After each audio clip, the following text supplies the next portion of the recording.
Mississippi State a month and a half ago. He looked like a big leaguer that night. Tidwell can look the exact same himself. So Ben Anderson will lead things off as he has done all season for Georgia and sees 95 right out of the gates. But here are the numbers on Tidwell, and obviously he's still trying to round into form. Just 17 innings, and one of his goals is to stretch it out to 6, 7, maybe 8 if the pitch count is low enough. At some point here in this start or the next start, that's one of the things that he's kind of been frustrated with, is kind of stretching the game out a little bit for him. Most he's gone is 72 pitches. That was against Florida a few starts ago. Last time out against Kentucky, 3 innings, 57 pitches. They'd like to see him get to about that 75 mark like Dolander did last night. Georgia's lineup been pretty good most of this year. Cole Tate had an unbelievable game last night for Georgia.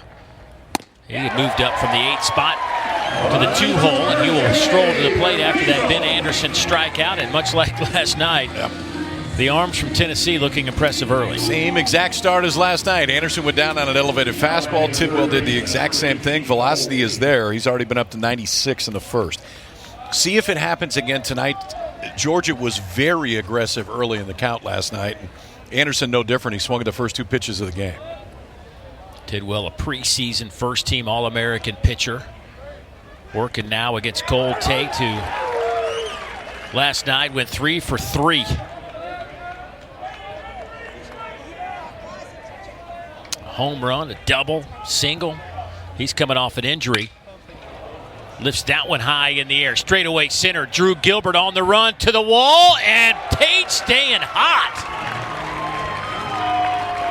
Straightaway center field. Hello, how are you doing today?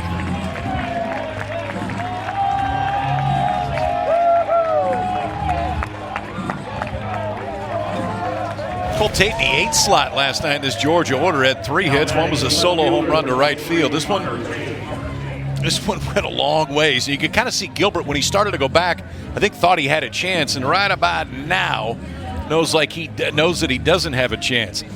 Home run number 3 last night, home run number 4 tonight for Cole Tate. Georgia strikes first. Well, the Tate boys keep on a-coming. Here is Connor Tate. Connor at 346. 9 homers, 49 runs batted in. And he's behind quickly 0-2. Connor last night 0 for 4 with a couple of strikeouts.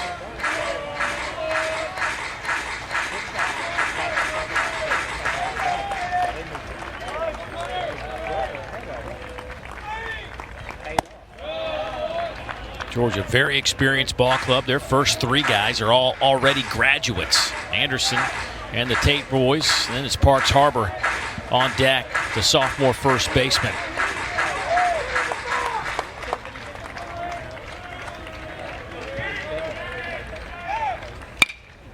Sharply hit to third.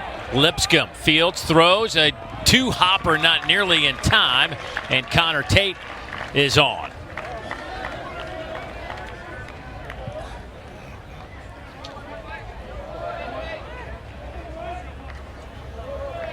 We saw Trey Lipscomb doing that in infield, trying to skip the ball across the turf, especially when it's still a little bit wet, because it rained here for a good hour and a half. Problem is that one went about halfway. You get it further, you get that big hop, it's got a chance to get all the way over. That didn't. Took 2 hops, slowed it down enough for an infield single.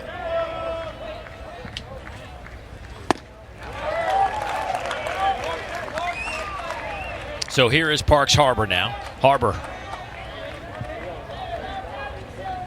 at first base again tonight. Had a base hit last evening. Average sitting at 301. He has been on a little bit of a roll here the last few weeks.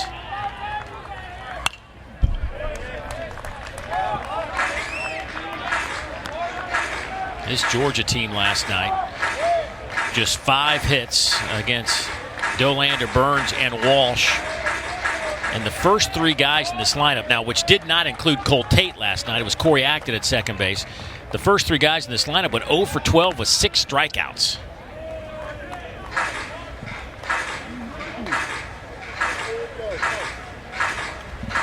By the way, that home run off the bat of Cole Tate, 100 miles an hour exit velocity. traveled 405 feet. Harbor pops it up. Lipsius over there in foul territory will make the catch. That'll be out number 2.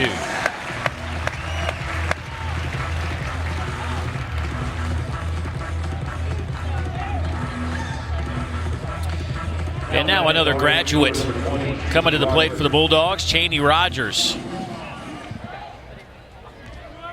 The Georgia right fielder out of Ringgold, Georgia. Hitting .291, 3 home runs on the year. Cheney last night, 1 for 4. He too had a couple of strikeouts. Georgia struck out 10 times overall last night. Nolan Crisp, who got the start for Georgia last night, did his job. He went 6 innings through 82 pitches, gave up 7 hits. Of course, a couple of home runs, but they were solo shots. But when he left the game, it was a 4-2 contest. Georgia right in it.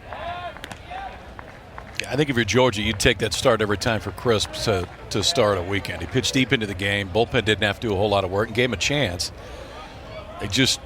They drew a really good right arm on the other side, and Chase Dolander had his ace stuff last night for Tennessee.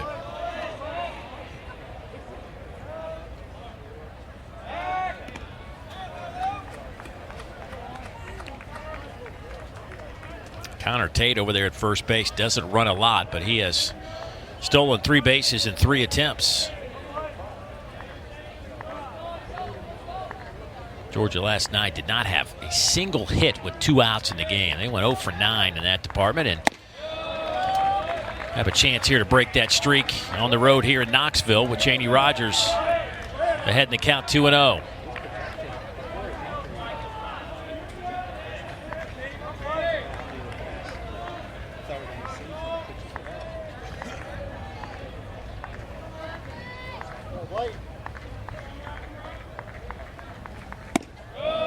Weather may have hurt the crowd a little bit tonight,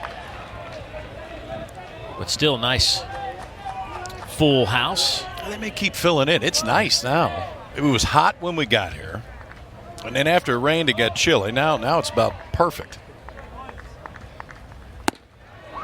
There's a strike. So if you're in the area, come on down. Let's go. Don't Get be on shy. down here. KP will greet you at the gate. Sun's starting to peek out. Pop in, say hi to Dave Neal. He'll buy you a pretzel. There's some left. It was a good pretzel. I'll say that.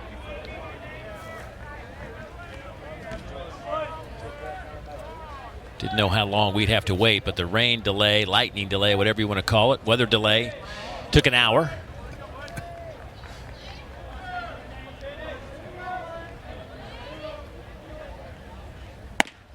And there's a walk. 6th walk of the year by Blade Tidwell.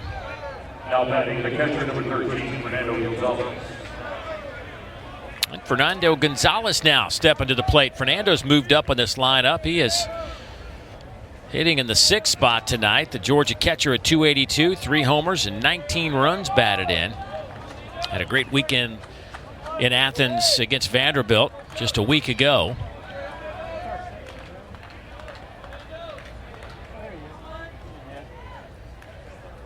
And he will look at a first pitch strike. The veteran Scott Kennedy behind the plate tonight, calling the balls and strikes. A bunch of vets here. Scott Kennedy behind the plate. Jeff Head at first. Hank Himmelman at second. All long-time SEC umpires. Alvaro January over at third base tonight. He was good last night. He had a really good zone. I hadn't seen him behind home plate before then, but I thought it was really good. There he is, moving down the line to third base tonight. Well, it helps when you have a bunch of guys throwing strikes over there. Right? There's Jeff Head. Boy, Jeff, think about all the SEC games he has seen.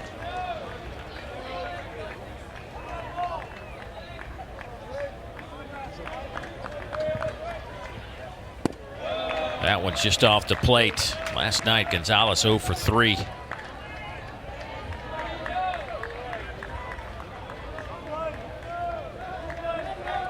Gonzalez has been really productive with runners in scoring position.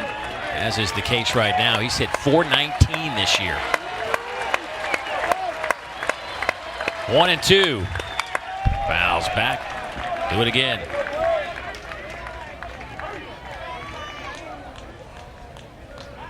Georgia really, I think, just in their postseason picture, needs a win here this weekend. Agree. I mean, I think, barring something crazy to get swept the last 6, they're going to be in the postseason. I think the question is whether or not Scott Strickland's club does enough here over the next 2 weeks and in Hoover to be one of those 16 seeds. They're right on the edge right now. If you could figure out a way to win 2 here, I think you pick beyond being right on the edge. Then you look at Georgia as saying, yes, that is a host. Gonzalez lays off at 2-2. They finish up with Missouri.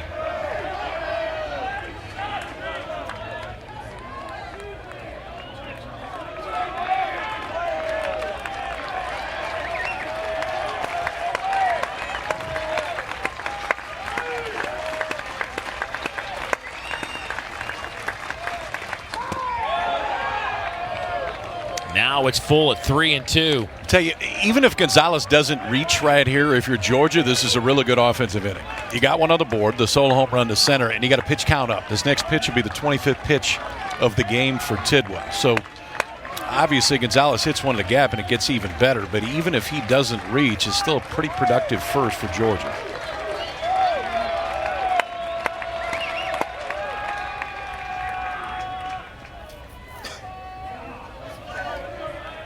Tidwell was just a sore shoulder, and obviously Tennessee didn't want to do anything to hamper or stunt his draft prospects.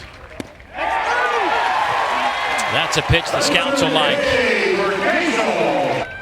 Seth Stevenson to start things off. Seth, 2 for 4 last night in that leadoff spot.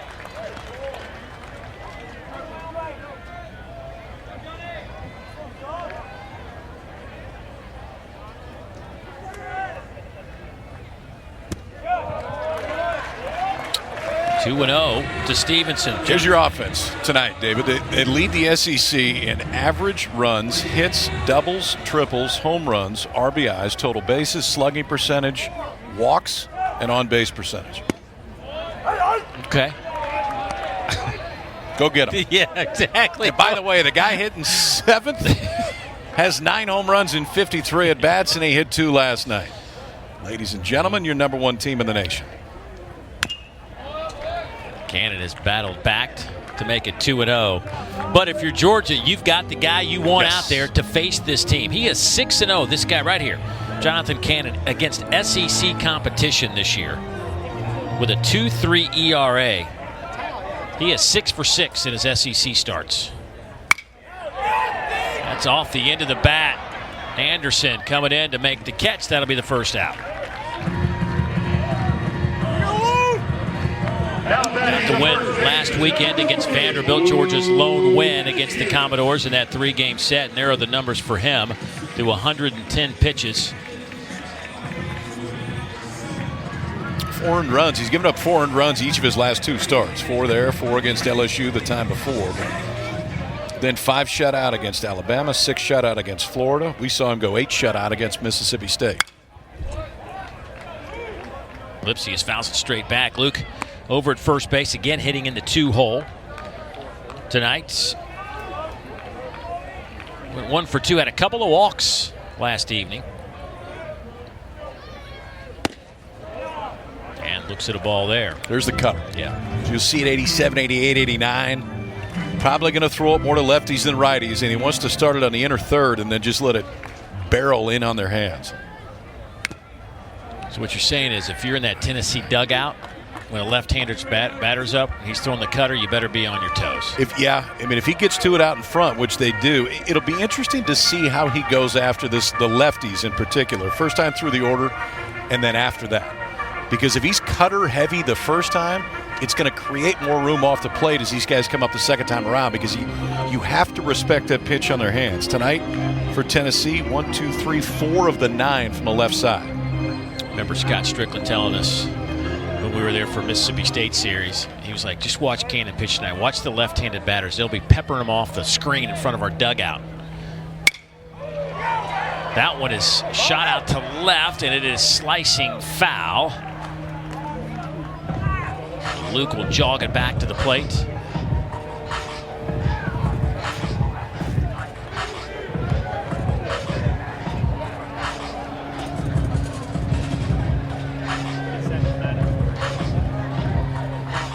Of course, Cannon right now leading the SEC in wins. The only Bulldog to ever lead the SEC in victories in a season was, boy, this guy was really good, Derek Lilliquist, who was a two-way star in 1987.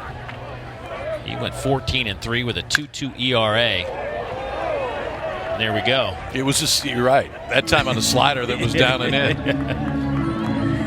Used to about bruise my left arm, telling me how right you were. See, I told you. Told you they were going to hit it in the dugout. You're right, Dave. You nailed it. Good. Sometimes you don't acknowledge me. Boy, that caught everybody, maybe. Big swing. Okay, about right when the hands start right now, Lipsius is going, get the barrel to it. Watch his cutter. I mean, he is fighting to get a piece of it, and Fernando Gonzalez has already wore 2 of those. Like, he likes the cutter part of it until it gets clipped on foul balls. We're 2 hitters into this thing, and he's already getting beat up. He likes the cutter right till it cuts him. Yeah. How about I catch it? Well, we framed it. Nothing doing there. It's 2-2.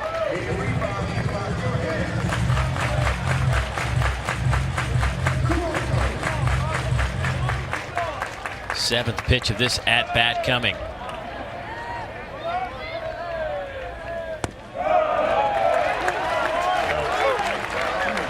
To lay off that pitch is something else.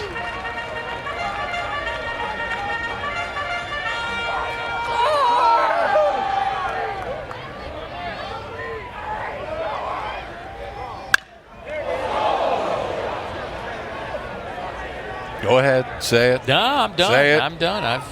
It's not the first time it's going to happen. You are so proud of yourself right now. 2 hitters in. They've already hit 2 foul balls in the dugout. I just said watch it. Pay attention to it. That's all. Baseball savant, Dave Neal. Here's the 3-2. Oh, Cannon thought he had it. Cannon thought he had strike 3. Watch his reaction after this pitch. I think if you're Lipsius, it was in, and they were trying to go in. It may have been a cutter that got away from him a little bit right there. I don't think it was a changeup. Wasn't exactly where Cannon wanted to throw it. Still looking for the call, but instead it's a 1-out walk for Lipsius. His 50th walk of the year. Again, a good at-bat to get the pitch count up. Certainly 15 pitches here in the first inning with just 1 out. And now you get Jordan Beck to the plate with a runner on. Mr. Barrel himself, Beck, with 13 home runs, 46 runs batted in.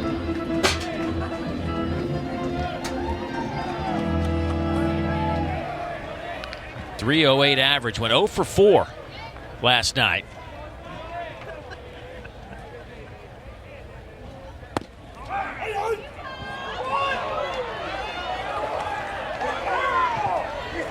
Oh, and 2. On Beck. 2 fastballs right there, just made a little bit differently. First was a cutter at 89, and the last time that glove side fastball at 95 that just stayed on the outside part of the plate.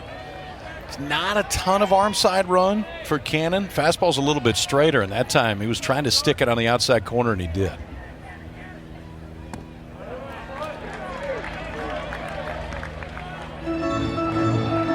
Beck and Gilbert last night combined to go 0 for 7. That does not happen very often with the 3 and 4 guys in this lineup. There is Drew on deck waiting for his opportunity.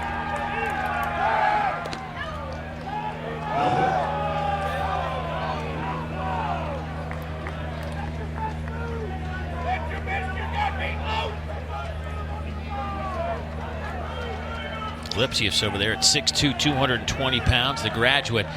You wouldn't think he runs a lot, but he's 9 for 13 in the stolen base department.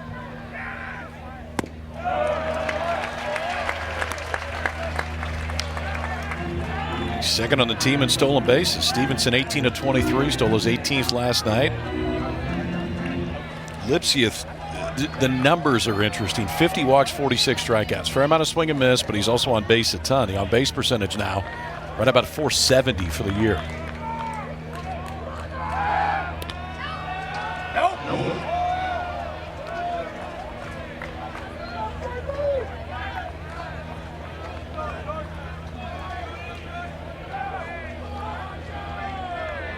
Look at Luke. He's old school, man. No gloves, no oven mitt.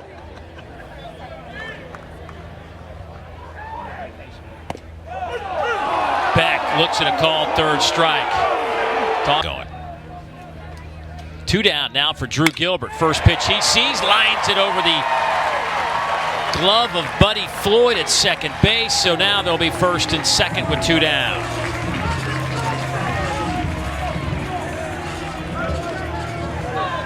Saw last night from Tennessee, too. They were aggressive early in the count, and you can do that against Cannon just like you could against Crisp. He's going to throw a ton of strikes. Again, walks less than 1 per 9 this year. Center cut fastball to start for Gilbert. First hit of the game for the Vols.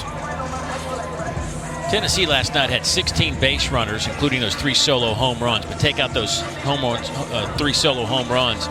Only 2 out of the other 13 base runners actually scored last night.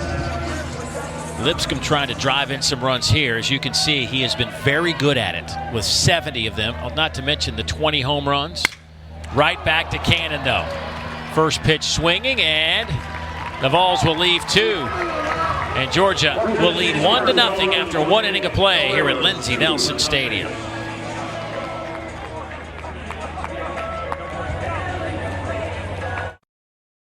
At Georgia dugout, and they know what's at stake here, and that is obviously trying to creep into that top 16 seed, which would give them the opportunity to host a regional.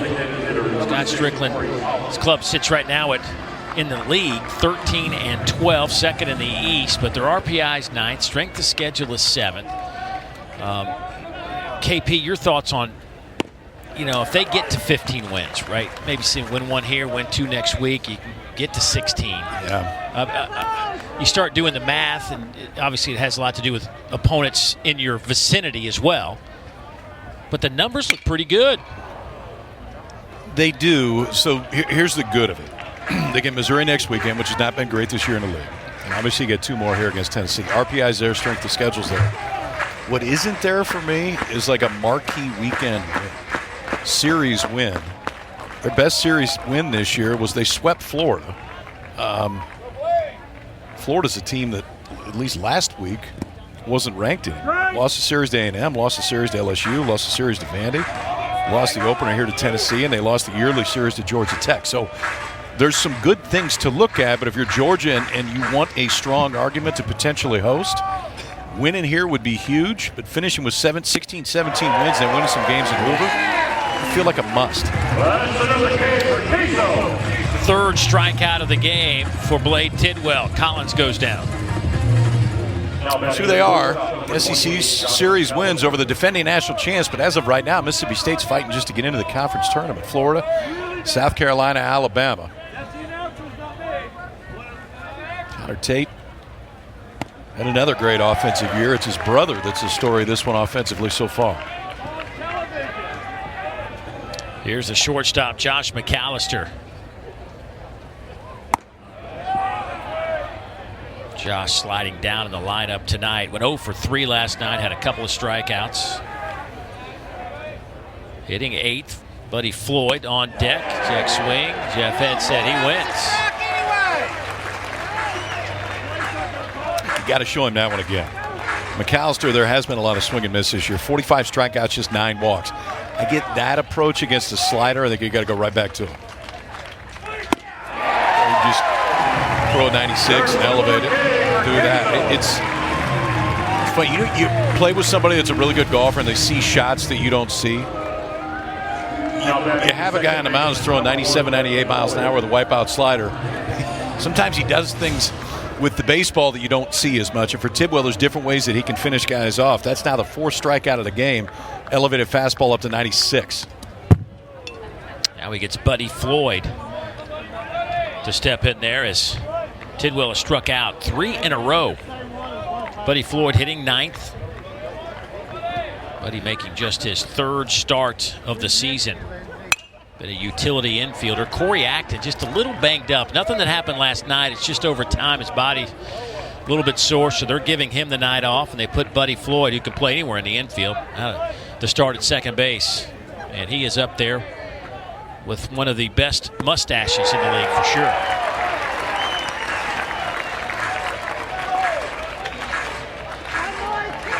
You ever had a mustache? Like ever once in your entire life? Not once? Sorry. Would you consider one? No, I don't know that I could grow one. I can't. No. That's just not. Don't cross it off the list. I think it's something that you should at least think about.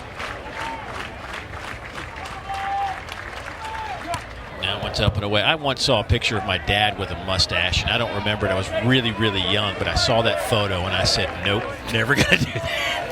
Thanks, Pops. Yeah, not going there. You know, it was just a life lesson, I think, is what that was for him, to me. I saw a picture of my dad in Sanzabelt pants and said, nope, never going to do that one either.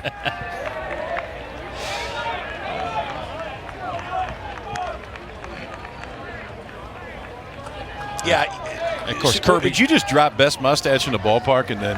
I said one of the best in the SEC. Certainly Kirby has. Dave, we can go back and check the tape. You're aware of that. Yeah.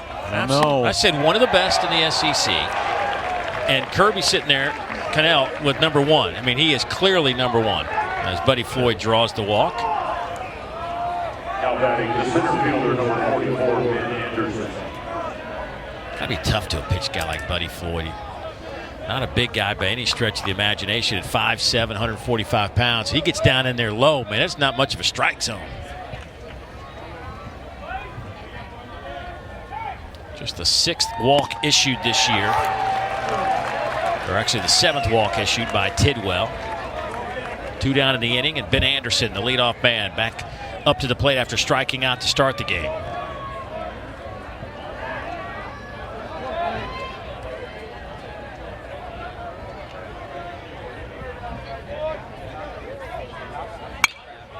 He lifts this one up high in the air toward the line. Lawson that way. And Lawson will make the catch in foul territory, and that'll do it for the Dogs. Georgia still leads it by 1. Bottom of the 2nd on the other side.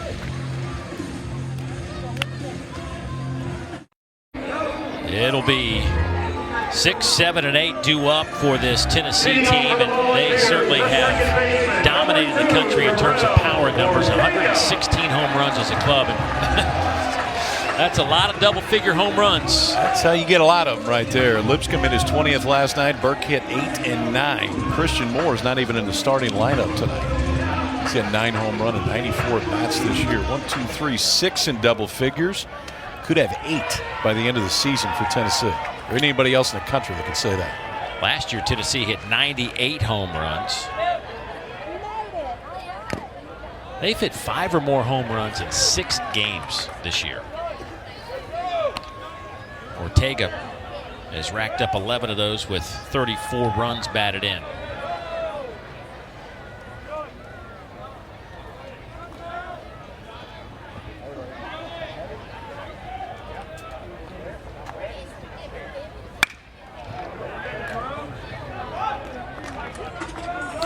Ortega, one of those 6 players with double-digit home runs. First time in program history they've accomplished that.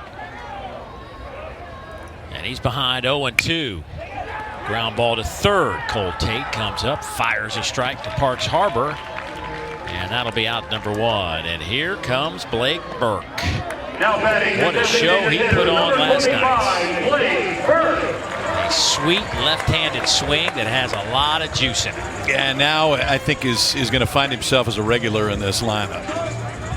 6'3", 230 from Brentwood, California. This is a well-put-together freshman right here that has all the looks and makings of the next great power hitter in this Tennessee program history. And squares up, trying to bunt it down the third baseline as Georgia had the shift on.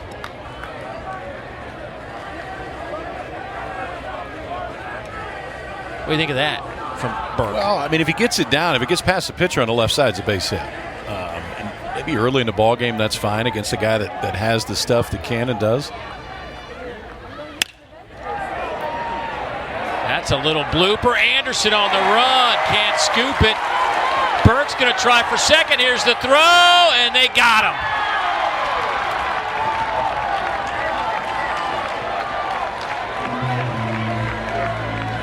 People diving all over the field. Georgia gets the out. You got Anderson laying out, who does a good job of getting a glove on this thing, because if it gets past him, it's not hit hard. Blake Burke, this is probably the first 90-mile-an-hour cutter in on his hands that he's ever seen. I mean, you don't see that a lot growing up. Thinks he's got a chance because both middle infielders went out to chase that one, and tag gets down just in time. I think he slid past it too, even if they didn't get him the first time. It looks like he slid past, so a single thrown out trying to stretch it. And here is Evan Russell.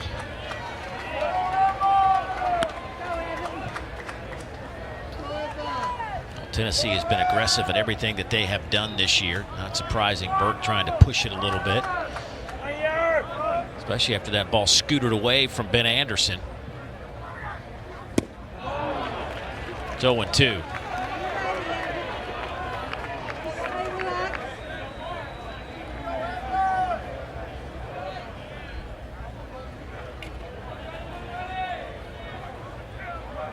Cortland Lawson, 10 home runs out of the shortstop.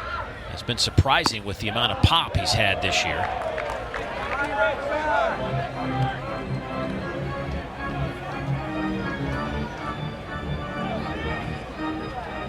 Stevenson on deck. Or excuse me, Lawson on deck.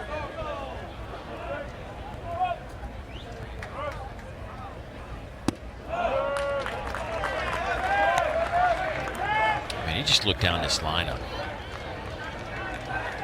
and it's just amazing to see your last three guys in this lineup combined for 29 home runs.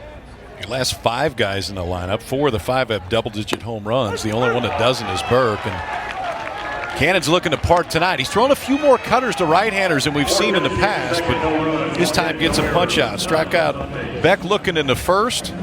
Russell looking here, a 10-pitch inning, and Georgia still leads at 1-0. Would you and your business like to work with the ball or league ball for an NIL partnership? Scan the QR code. 1-0, and this is how they got there. Boom. That is boom. 100 off the bat to dead center field. Drew Gilbert thought he had a chance, runs out of room. Back-to-back nights, Cole Tate has gone deep. That is the offense for both sides so far. He's had a pretty good weekend. 4 for 4 with a couple of homers and a double. Remember, this is a guy that's just working his way back into the lineup after a stress fracture in his foot, and has gradually worked in last weekend against Vanderbilt, and they weren't even playing him a full game. He'd go 6 innings, and they'd pull him out. He said on Sunday last week he finally started to feel comfortable at the plate, picking up breaking balls and change-ups, and I would say that he was dead on with his assessment. Yeah, I mean, he's been their best hitter so far this weekend. This Tennessee team sports the best ERA in the country. Georgia could only produce a couple of runs last night. That's a tick below what Tennessee allows per game. And he barrels another one. Stay hot, young fella. Goodness. He's not just blooping over the second baseman's head either. I mean, and it's equal opportunity. He's hitting them all over the place. The home run last night was to right. The home run earlier tonight was to dead central. And now right here, that is a 2-hop missile right back up the middle. So Cole Tate now 5 for 5 on the weekend and on here in the third with a leadoff single.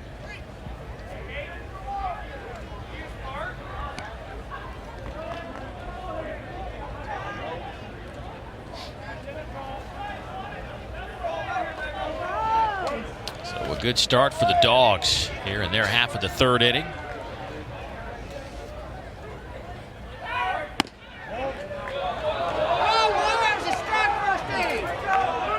So his twin brother Connor Tate graduated last year.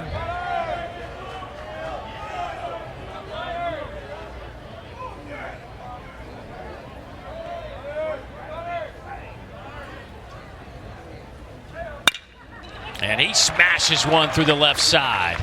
And the Tate boys will be on first and second, and nobody out. Job of recognizing breaking ball there. That one just kind of hung right in the middle of the play. Tate hit a fastball back up the middle for the leadoff single. Then, well, Tate hit a hanging breaking ball to left for another single. Tate single, Tate single. Georgia's in business here in the third. And here's Parks Harbor. His average has slipped just under 300. He's at 299 now. Parks with 9 home runs. And that one misses low. You talked to Scott Strickland about Parks Harbor, and he says during batting practice, nobody on the team hits it harder than he does. That's saying something because you got some guys that can mash it. And Corey Collins, who from a BP standpoint can put on an absolute show. But Harbor's heated up really over the last month, and that's the name over the last few years that you would always hear this Georgia coaching staff talk about. This Harbor's got a chance to really hit. It started to come alive here the second half of the season. By the way, that Cole Tate home run was 100 miles an hour. That single just a minute ago that he hit, 102 off the bat.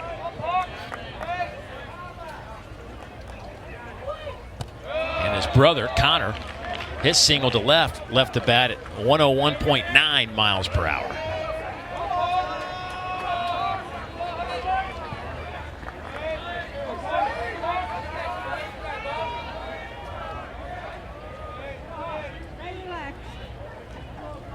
Two and one on Harbor. Make it 2-2.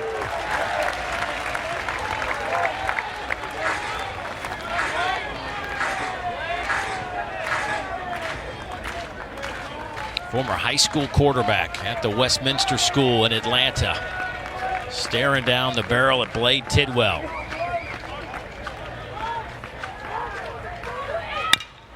There's a chopper out to short. They're going to go to second and try to turn it over to first. Not in time as Harbor beats it out.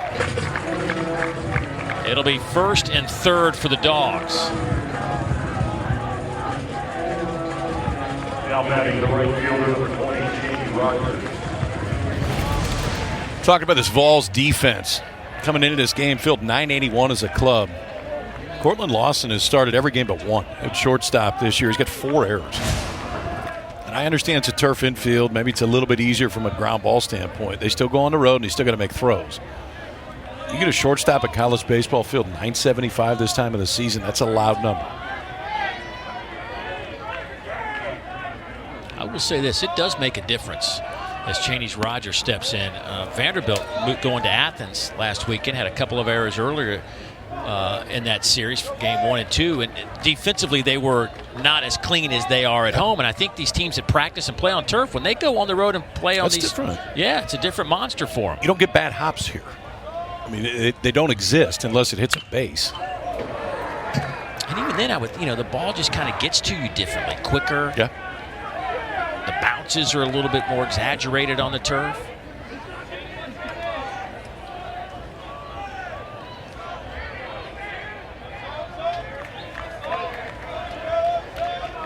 Four of the 7 teams in the SEC East all with turf now.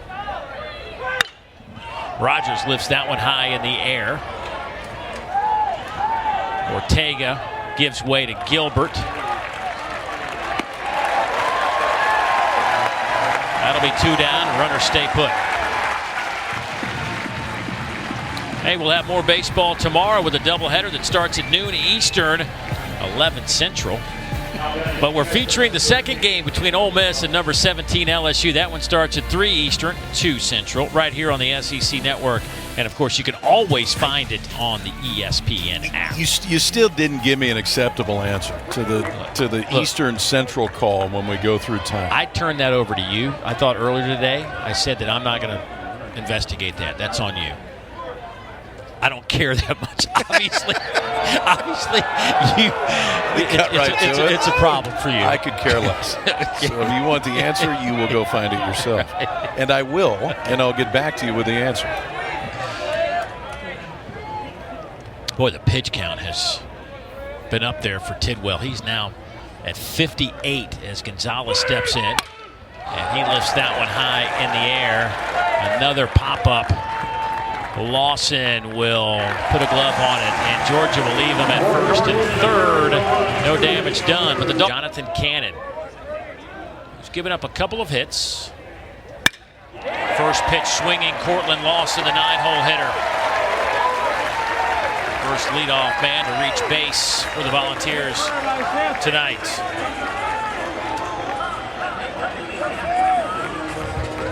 Now batting the left fielder. Well, we saw it last night quite a bit. Tennessee really swinging at first pitches. Very aggressive at the plate.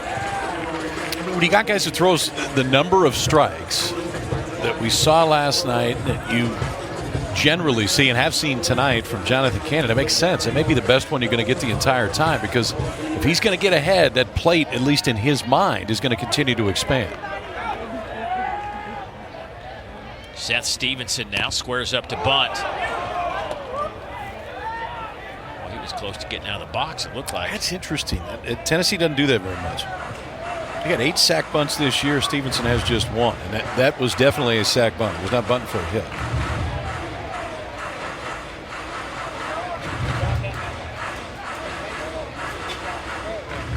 .342 on the year for Seth.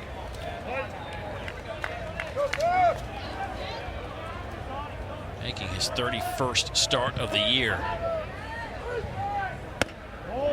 You go down the list of this Tennessee team offensively. They got guys. That's a strike, 0-2. Crowd doesn't like it, but there's a lot of guys that don't get to play very much. I know Jared Dickey's been hurt, but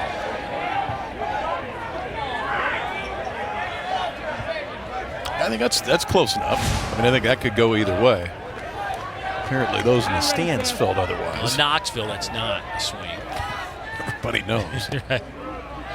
Yeah, I mean, you got Dickey, a freshman, Moore, a freshman, who have put up really good numbers this year. It's a tough lineup to crack, especially if when the guys that they put in there, and in this case, it's Blake Burke, have gone off the way that he has.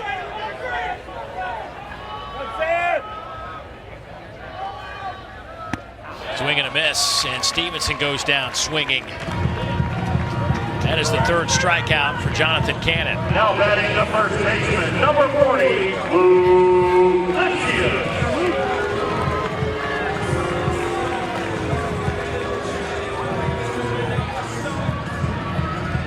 Luke Lipsius now will step in. 11 homers, 27 runs batted in. He drew a walk his first time up.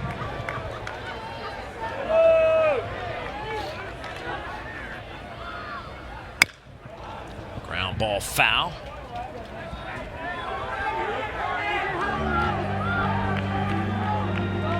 His brother Andre, 3rd round pick of the Tigers back in 2019. Seems like Luke's been down here since about 2005 playing baseball for the Vols. He just looks like he's going to hit it really hard. Does he have the do factor? Remember who we were on last night? The Dave Neal do factor? Yeah, no, it was Jordan. First was Jordan Beck. He was 0 for 3 when he came up to the plate, and he doesn't go 0 for 4 often. But last night he did. So the do factor had been perfect for 40-something years until last night. The do theory. Funny how that worked. Yeah.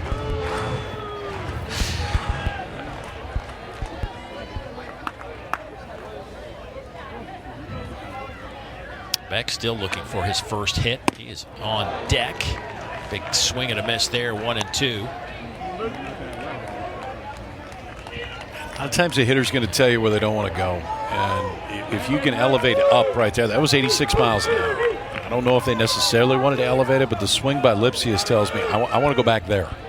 I want to elevate in and see if you can get another swing through.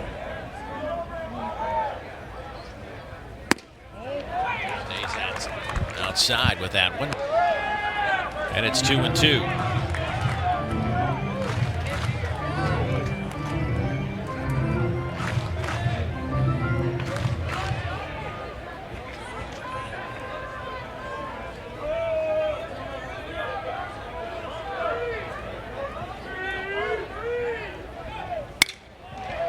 High in the air, out to left. Connor Tate makes the catch. That'll be out number 2. Okay, I'm just going to keep going with the old do theory with back and to base hit, because at some point I'm going to be right. Just like the foul balls into the dugout, you're going to smack me in the arm and let me know how right you are. Here is Jordan Beck. His average has dipped a bit this weekend. He's at 306. Came in at 314 last night.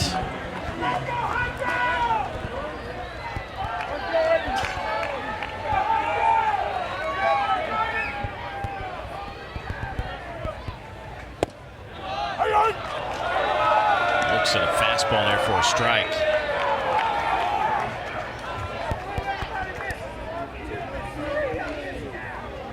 What is it about Cannon? Because he's not going to, I mean, he obviously can throw it by you, but he's not one of those guys that's sitting at 100. Is it just he keeps you off balance? Yeah, it's still 95. I mean, you got to gear up for it when he lets the fastball go. I think it's the combination that he has, though. It's mid-90s when he just wants to rear back, let the four-seamer go.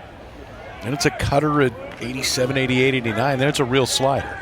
So you get 3 different velocities and 3 different movements coming towards home plate. He's got a decent changeup, too.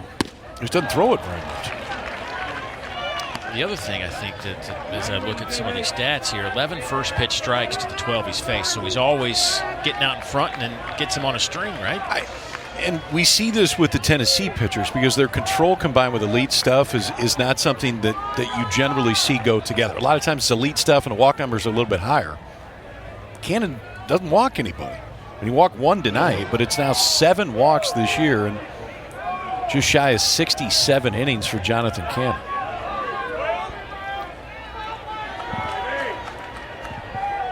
Two strikes on Beck. Boy, Cannon has settled in. 4 strikeouts now. The inning is over. Georgia leads it 1-0 after 3 innings. Leadoff single by Cortland Lawson, and then Jonathan Cannon goes to work. He's punched out 4 over 3 innings. Dogs still lead it. Some weather earlier today. The sun is out. It's a gorgeous night here at Lindsey Nelson Stadium as you look at Blade Tidwell on the mound as we move to the 4th, and he is among the top 40 draft prospects. So that list of pitchers, there's some good ones on there now. There's some really good ones, and I don't know the answer to this, but I'll ask the question anyway. When's the last time that the first college pitcher that went in the draft was 19? Yeah, that's because that's what we're looking at. Those are collegiate pitchers. Connor Prelip, who's not throwing a pitch this year. 2 of the guys on that list haven't thrown a pitch the entire season. Another 2 have been hurt. It's a little different look this year for college pitchers. And where's Landon Sims in that mix? He's not on that list. It surprises me because I think Sims will go within that top 40 range. I mean, he was going to be a first rounder before he went down. And we've seen this recently from Major League Baseball. It's not a good situation for college pitchers. Tommy John doesn't scare him. Shoulder, yes. They'll look at that a little bit differently. Tommy John doesn't scare him. You know what it does? It saves them money. That's what we've seen over the last few years is they can wait a little bit longer to take these elite college arms that have been hurt and then justify it with, hey, we don't know, right? Coming back from injury, we may take you in this slot, but we're going to give you a little bit under slot from a monetary standpoint. You save money, you use it later on in the draft. You will see a run on the college pitchers that are hurt once the first one goes. Because I think you're going to see major league teams go, all right, previous scouting reports that we've seen says this guy is a big leaguer. We better go quick or we're going to miss a shot. Called strike 3. Boy, Collins just having a tough weekend. They got to get him going. 5 strikeouts now for Tidwell. Corey Collins 0 for last night, was hit by a pitch and scored, but this one just locks him up. That's when you can tell he's either looking for something else or looking for a different location because that was in her 3rd, but it definitely was not on the inside black. That's now 5 strikeouts on the night for Tidwell. I feel bad a little bit for Alabama as a team. Connor Prelip, who obviously was a guy that they were relying on, one of the best pitchers as we could tell by the draft status in this country, and he's healthy now. But he doesn't want to pitch. He wants to shut it down, get ready for the draft.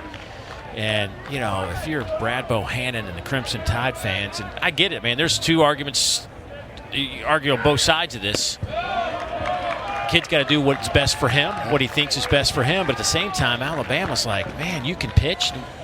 It's tough. I mean, it's like guys sitting out of bowl games. Yeah. It's kind of the same idea, right? Like, from a safety standpoint, totally understand.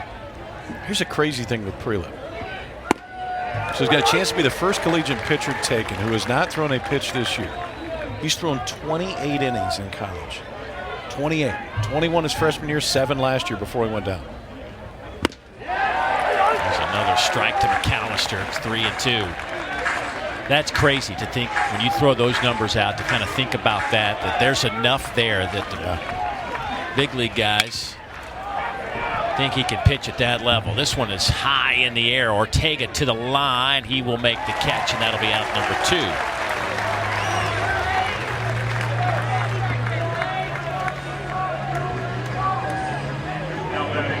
The second baseman, number 1, Buddy Floyd. Here comes Buddy Floyd to the plate. He walked his first time up, the 9-hole hitter for Georgia.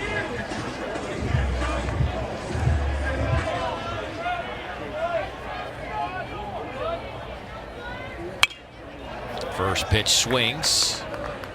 He had a big RBI double in Georgia's 13-7 win against Vanderbilt last weekend.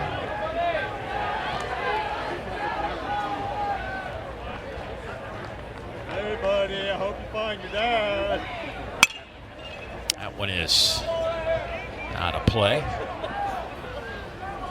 Buddy Floyd at the plate. His given name is Harrison, but his dad called him Little Buddy when he was a child, and over the years it was just shortened to Buddy. Sticks. I'm going to start calling you Little Buddy. Thanks. Thanks, Little Buddy. I'll go by that. Hey, Little Buddy. As long as they font it that way. The 0-2. That misses low.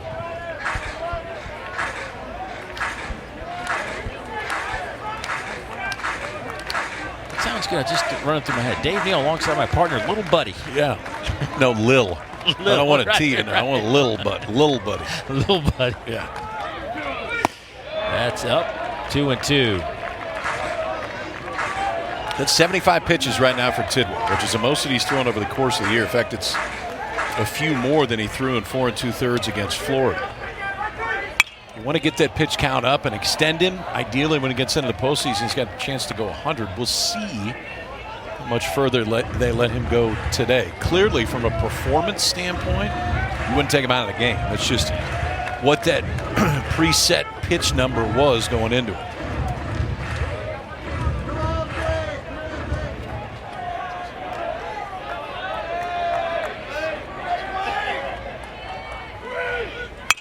Fouls off another one. Bumped it in there, 95.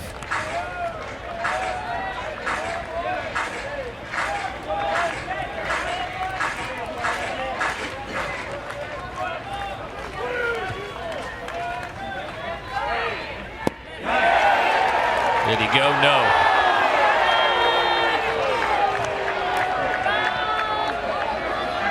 First look, I didn't think he went. I thought he held up too. I'm with you. Slider that got the hand started, but no, he definitely didn't go.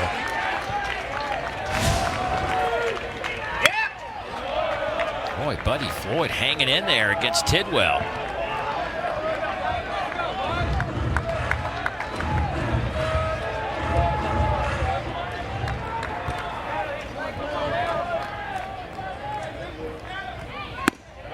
Off the plate, draws another walk. Well, that was some kind of at-bat from Lil Buddy. He's walked twice. Both plate appearances standing on first base, 2-out walk in the second, now a 2-out walk in the fourth. It turns the lineup over.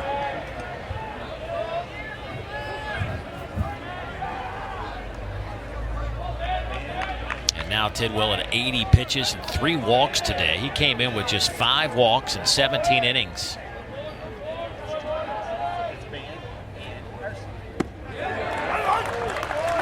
Lone run in this game off the bat of Cole Tate.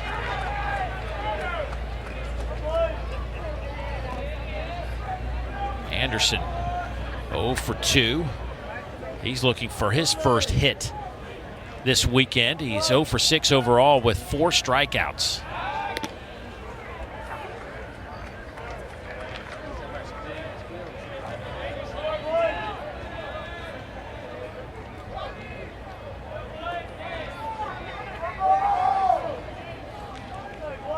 He's played 121 games and has yet to make an error for Georgia.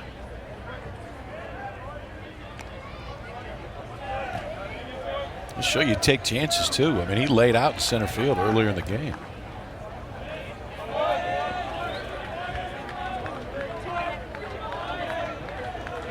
Transfer from Furman.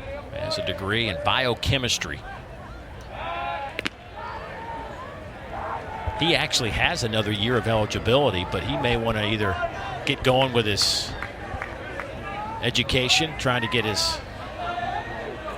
Here's a question I don't know the answer. No, I don't know the answer to this. Let's just say he went to med school at Georgia. Can you still play?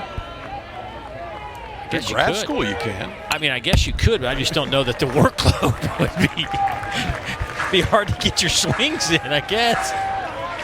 It's not like you're dissecting a frog. That'd be a good story. No, you're not. Class load's probably a little bit more than high school biology, but it'd be kind of cool. Doctor? Doctor.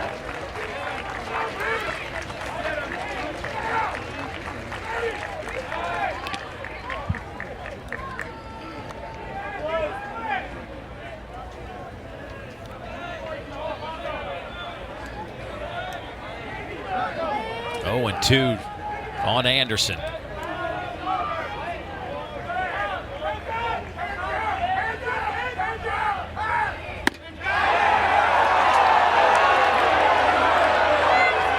Two and 2. It's off. It's not off by much. Just all you got to do is watch a catcher's glove. Yeah. It is tough. I don't care where the camera angle is, anything else. If you want to see if a pitch is there or not, all you got to do is watch a catcher's glove. If they pull it back in, it wasn't there.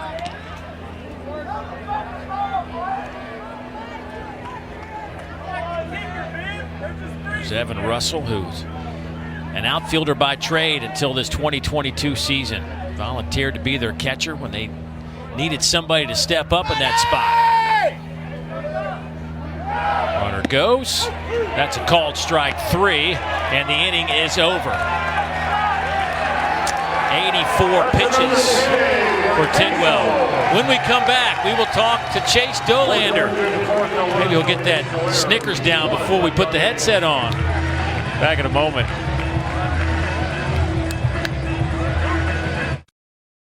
Back at Lindsey Nelson Stadium here in Knoxville, Georgia leading at 1-0 over Tennessee as we go to the bottom of the 4th inning. Dave Neal, Kyle Peterson, and that guy is Chase Dolander joining us after pitching last night. 6 innings, 6 strikeouts, no walks. And Chase, let me just start with last night. How did you feel about it last night?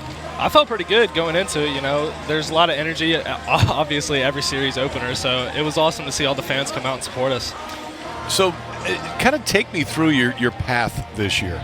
Because obviously coming into this out of the fall, I mean, everybody thought you're immediately part of the weekend rotation because of what you had done. And then the consistency's been there. Then you take a line drive. And from that point, it's been a little bit different. But just talk me through the season as you see it. You know, I started off pretty strong. I'd have to say the first couple weekends were pretty dang strong in my opinion. And then we go to Houston, and you know, I kind of struggled there against Baylor. You know, I had a talk with Coach A, and then next thing you know, I'm cruising right now. Yeah. I wouldn't even say cruising. I'm just trying to do my thing. But yeah, from that point on, it's just been kind of like locked down, and my mentality's changed ever since that point. And I feel like that's what's really helped me was that talk with Coach A. Hey, so when you it's getting hit is never fun. Right. Getting hit in your arm can be scary. So right when that happens, what's going through your mind? I mean, I'm going to be honest with you. I blacked out as soon as it happened. I didn't even – I saw where the ball went. I saw that Luke had it, and I was like, all right, we're good. And so I kind of just hit the ground.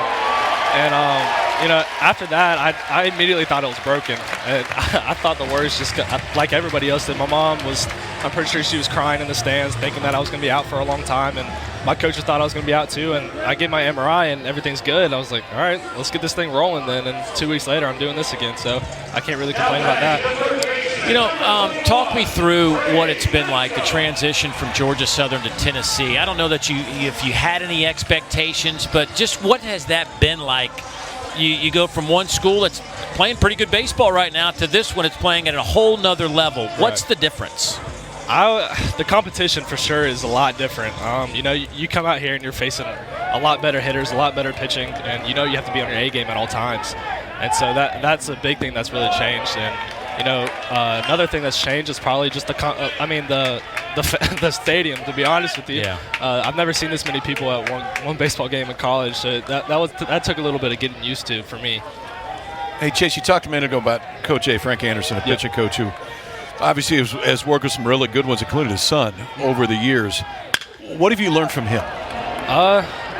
We didn't really do much with my mechanics just because I was already kind of fluid coming in. The only thing we changed with that was just kind of get my hips more open so I could throw more strikes. But the main thing that he's helped me with is mentality, like I've been talking about just about every other time I've done one of these things. My mentality has changed ever since I got here. Just my stuff is good and I just trust it. And that's just kind of something that I've adapted and something that I've been able to use every weekend. So what was it before? From a mentality standpoint, were you doubting yourself before, or how has it changed since you've been here? I'd say I was doubting myself a little bit just because I was a freshman, going into a pretty good conference, I'd have to say.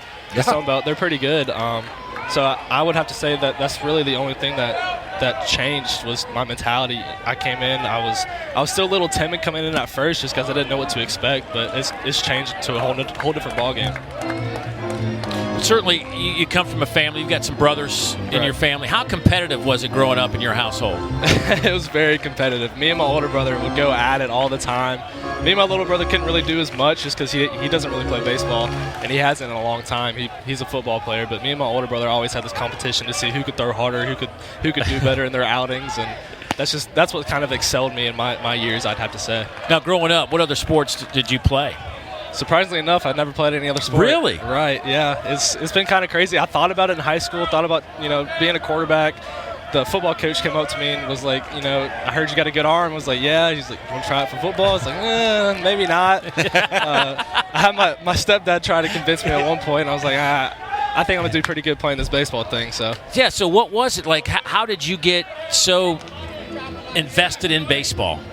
I just fell in love with it as soon as I started playing. I can remember a time when I was playing in a church gym, just playing little wiffle ball, and I watched my older brother play as well. Just growing up around the whole baseball game just kind of made me fall in love with it. And then when I got to high school, I really started focusing on my training, and I trained with this guy Ryan Bowers back home with Athlete Academy, and he really helped me with the whole biomechanics part of it, and he helped me start throwing harder. So that's really where all the velocity came from, I'd have to say. Well, here's Ortega. Going to tie this one up with the RBI double. Man, your lineup, Chase, there is just no weak spots in this group. Man, it must be something to pitch in inter-squad games against these guys, huh? It's not easy, let me tell you that. It's not easy at all. I remember one fall I got shelled one time. I was like, oh, my God. If I would have known we were going to do this, I wouldn't have felt as bad. But I was like, come on, man. I can't really do much. It helps when you're facing the best offense in the country in the fall. Exactly. That'll get you ready for it. Hey, you mentioned something just a minute ago about velocity. Yeah. And obviously there's plenty. You were up to 97 yesterday. You guys had 4 or 5 guys. Forget Joyce. He's on a different planet. But velocity is up so much from what it was 10 years ago. Right. And obviously, I don't know if you watched a whole lot of college baseball at that point, but why do you think that's the case? Why are guys consistently throwing harder? I just think that guys are more focused on the training aspect. It's kind of grown to a point where that's a huge part of the game. That nutrition, it's all changed so much in the past 10 years. I've told my older brother, I was like, 92 is a new 90, 93 is a new 90. It's crazy to see all these guys throwing so hard. This guy right here has been up to 96 today. So, and every other team in the country probably has a guy that can run it up there too. So it's just kind of awesome to see, and awesome to see this game grow. Well, you've got a lot of guys on your staff that can throw it really hard, obviously. Yeah. I'm just curious from your standpoint. You've got 4 guys that are legitimate first night out weekend starters. Yep. Obviously, competition is great for everybody, makes you better and all that stuff. But what's it like with you 4 guys trying to figure out who's doing what? It's pretty awesome. I tell everybody is like, we can only do as much as the coaches say. So that's just the kind of mentality that I've had, and I've tried to get the guys to have too. Is at the end of the day, it's the coach's decision as to who pitches and who pitches on the weekends and who's going to be in the bullpen. So, but yeah, like you said, the competition that we have between each other is insane. Just because we all want the best for each other, but we also want to do the best for us too. All right, last thing for me, and that is when you watch Ben Joyce throw 105 miles an hour, are you like everybody else just going, my goodness, what is going on? I mean, to be honest, at this point, I just kind of expect it from him. I mean, he's done it so much. In the fall, he'd be throwing bullpens, and he'd be up to 103, and it was just crazy to watch. And at that point, you're just wondering, like, what's in store for this guy? Does he have more? And I mean, he hit 105 a couple weekends ago, and I feel like he has more in the tank, to be honest with you. I mean, it looks like he's just tossing it up there. That's crazy. But, by the way, I just want to throw this out there that a couple weeks ago, I was pitching VP. I was clocked at 55. Yeah, I think you have more in the tank, too. Yeah. Just like Joyce. I think you got a little bit more than that, so don't give up yet. Yeah, for sure. Everybody has a little bit more. That's right. Hey, Chase, we'll let you get going here with 2 outs, man. It has been great catching up with you. Good luck rest of the way, buddy. Appreciate it, guys. Thanks, man. Neat kid. Yeah, that's fun. Neat kid, and he's got a chance to throw the baseball for a long time and make a lot of money doing it. How about him, though? Just finding baseball, loving it, and staying with it, nothing else. I think what's cool about that, too, is it wasn't like some decision, I'm only going to focus on this. It's just because, it's all I wanted to play. Right. We've had this discussion so many times about kids choosing a sport, whatever your sport is, way early because I got to focus on it. That's all I can do. That's all you want to do. Great. Totally get it. I just still love those that play a lot of them, too. There's a benefit to it. Oh, Evan Russell leaves the yard in a hurry. A 2-run shot. And Tennessee is out in front.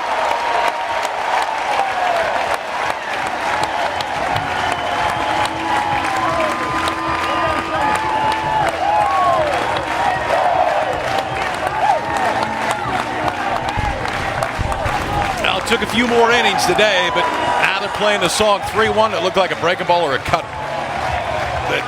It looked like Russell was sitting on. He was not sitting on a 3-1 fastball. Chase Dollander, she let him go just in time. Got to talk to him for a long time. Takes a headset off. Russell goes deep. Tennessee has their first lead of the night. That was, I'm just going to go ahead and say it, I think it was just a good feel by the broadcasters to let it go.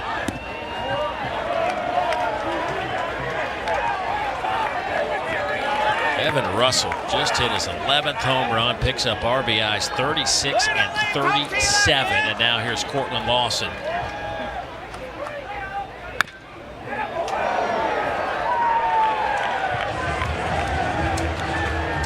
"117th home run of the year by Tennessee." I said last night that 130 was the number, but I'm going to change my mind if you don't. If you won't hold that against me, I will entirely hold you against it. You said the number, and I took the over. Got to try to get even. Right through the legs. Boy, Jonathan Cannon going to do a little two-step to get out of that way. And he was cruising coming into this inning. Leadoff single by Gilbert. Lipscomb reaches on a fielder's choice, then the double by Ortega that was smoked down the left field line. Very similar to what happened at Vanderbilt last weekend. He just had one bad inning. Still got the win, but gave up some runs. 2 outs in the inning.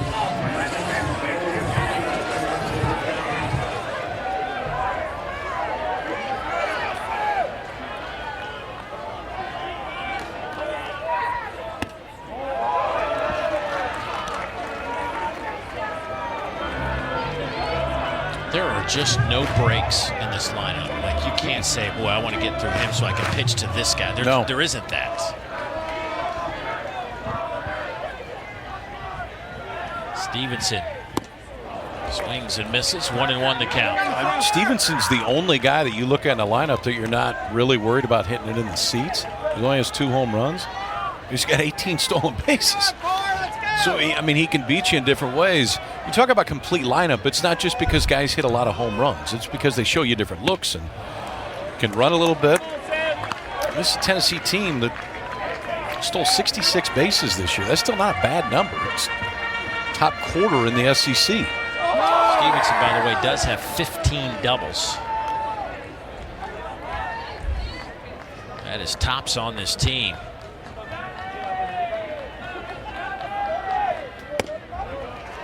Two and two.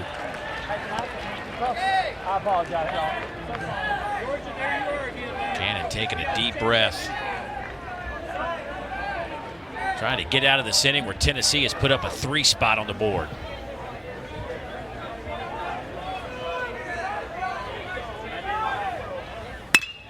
Sharply hit. They'll go to second and get the out. But a big inning for the Volunteers as they take the lead here in the bottom of the 4th.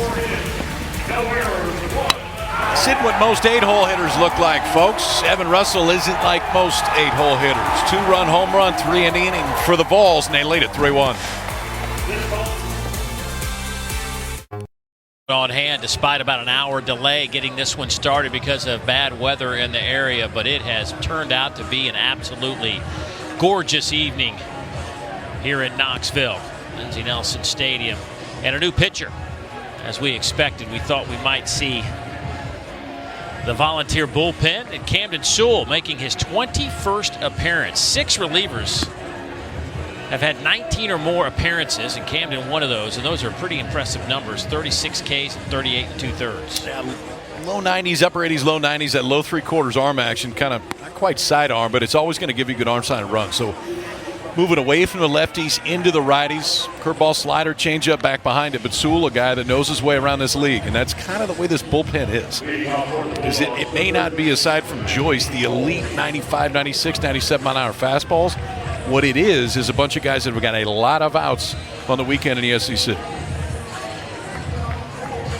There's Frank Anderson, handles the pitchers for Tennessee. But a tough task for Camden Sewell to start things off with the Tate boys, Cole and Connor. Look what they have done tonight. 4 for 4 between them. The rest of the team still looking for their first hit. I'm going to tell you something. If you're going to give Sewell that one, he is not going to leave that spot. Because the first pitch of his at-bat was down. Scott Strickland was on home plate umpire, Scott Kennedy. Cole Tate was too. And if this arm action with that movement is going to get the strike that's just down and out of the zone, he's not leaving that spot.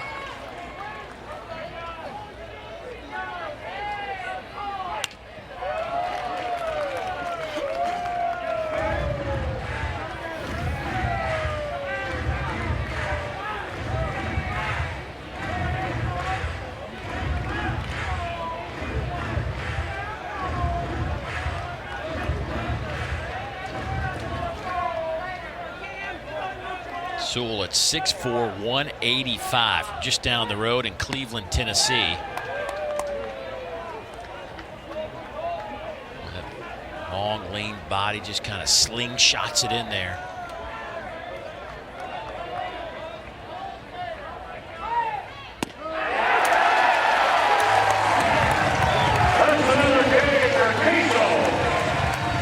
Out number 1.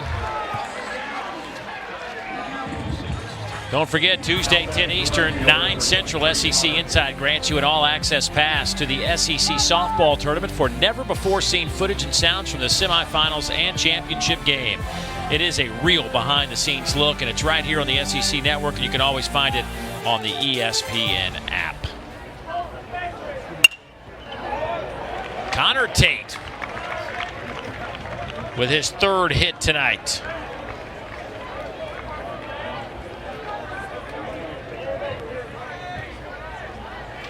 Now batting the first base, number 8, Parks Harbor.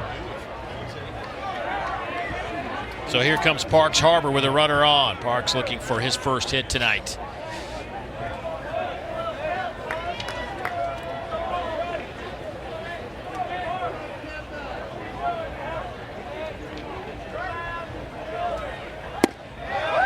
He looks at a pitch down in the zone. Tell by his reaction, not real thrilled about that one.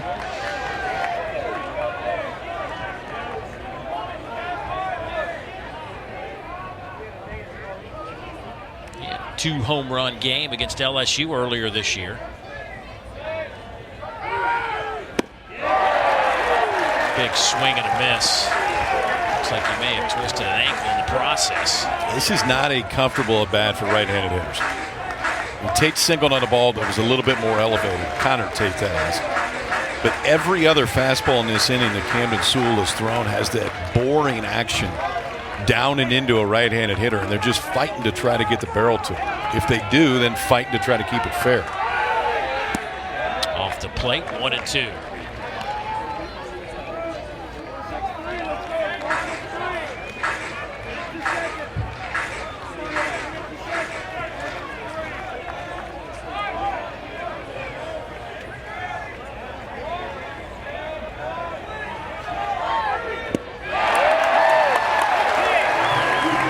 Big swing from Harbor, and he swings right through it.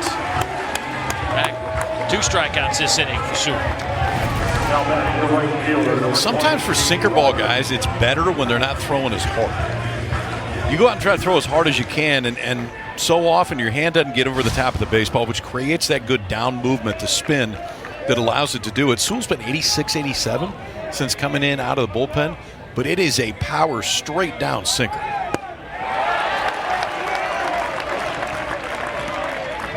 Janie Rogers trying to make some contact. 0 for 1 is average at 289.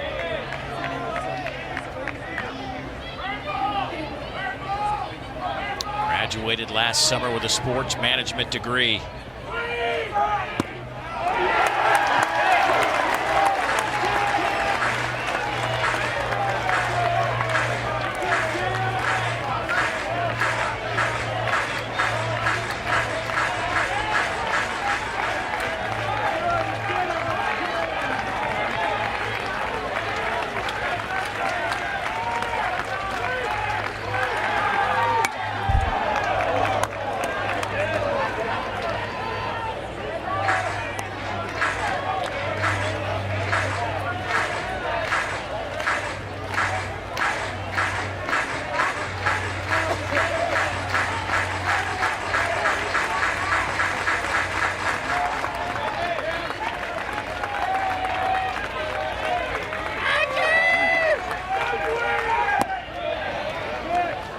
Two now to Cheney.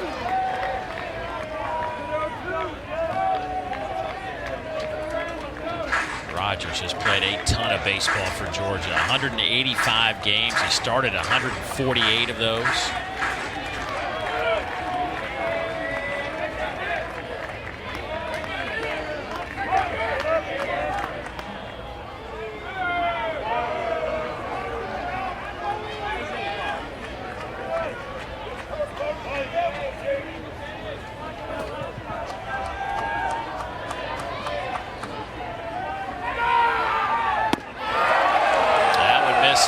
It's a good take. That's a really good take because the hand started to go right there for Cheney Rogers, and that was exactly where Sewell wanted to throw it. Presented as a strike, and by the time it ends up at home plate, it isn't.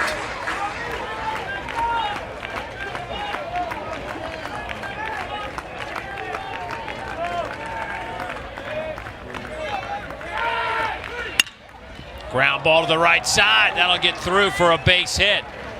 They will hold Tate up at second base, so Georgia first and second now. Well, that was a nice at-bat. He fell behind 0-2. He wins the battle.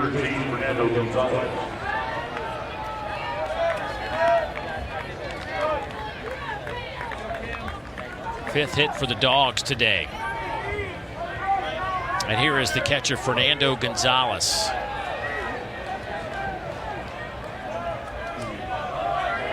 Georgia 0 for 4 tonight with runners in scoring position. They were 1 for 6 last night. Had some opportunities, couldn't take advantage. See if Gonzalez can produce.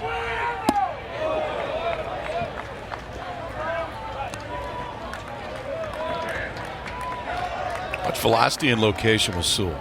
It's the hardest he's thrown one today, 89 miles an hour, but it was way up and out of the zone. His best two-seamers have been 85, 86, 87. Around the league, South Carolina 6-1 over Kentucky in the third. Florida 4-1 in Como right now over Missouri, bottom of the third. Vanderbilt 4-0 in Fayetteville. Ooh, early in the second inning. A&M a 4-spot early. They lead Mississippi State 4-0 in a game, and I think a series that Mississippi State needs to win, because I got Tennessee going to Starkville next weekend. Alabama, Auburn scoreless early. Yeah, I don't think you want to put your SEC tournament fate on the final weekend of the series when Tennessee's rolling into town. Mississippi State swept last weekend at home against Florida. And you go to A&M, which as of right now is comfortably a host. And then you get the #1 team in the country coming to Stark Vegas. I'm going to tell you this. You could have named your odds in Vegas for the Mississippi State won't make the SEC tournament. Oh, yeah. First day of this college baseball season.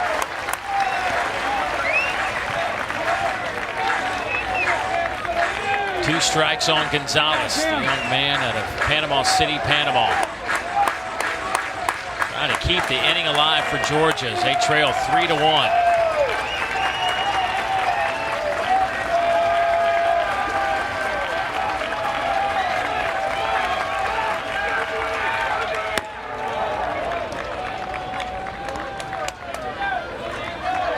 Gonzalez now a sophomore.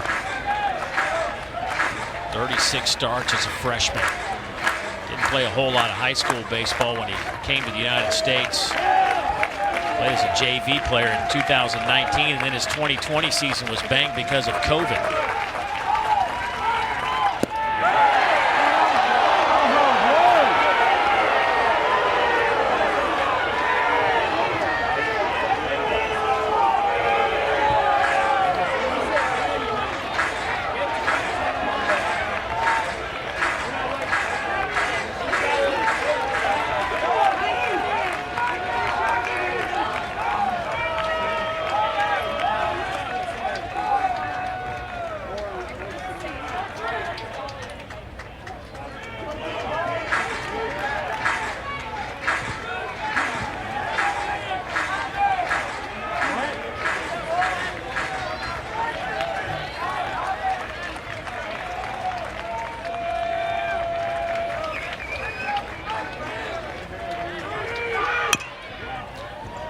Slow chopper to third. That's going to be a tough play, and a base hit for Gonzalez, and they're loaded. That's not a good read right there for Lipscomb, because two things. One, you got to know the run. Gonzalez. Corey Collins, who has been struggling this weekend. He is back-to-back strikeouts tonight. Base hit here, and you can forget all that. Collins this year, 222 with the bases loaded, 276 for the season.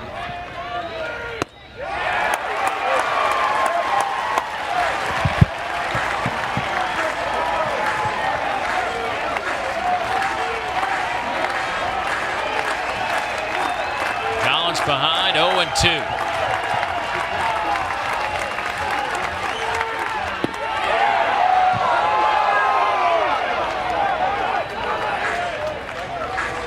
Left-handed hitters are recognizing that breaking ball early. That's two. Cheney Rogers did the same thing, and now Collins that lays off a pitch. It's exactly where Sewell wants to throw.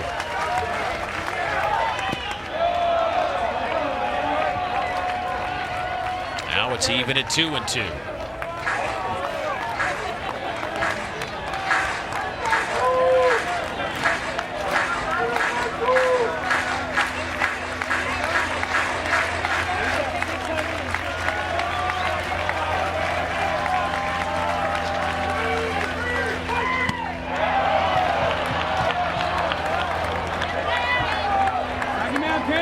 A lot of movement going on behind Sewell on this pitch.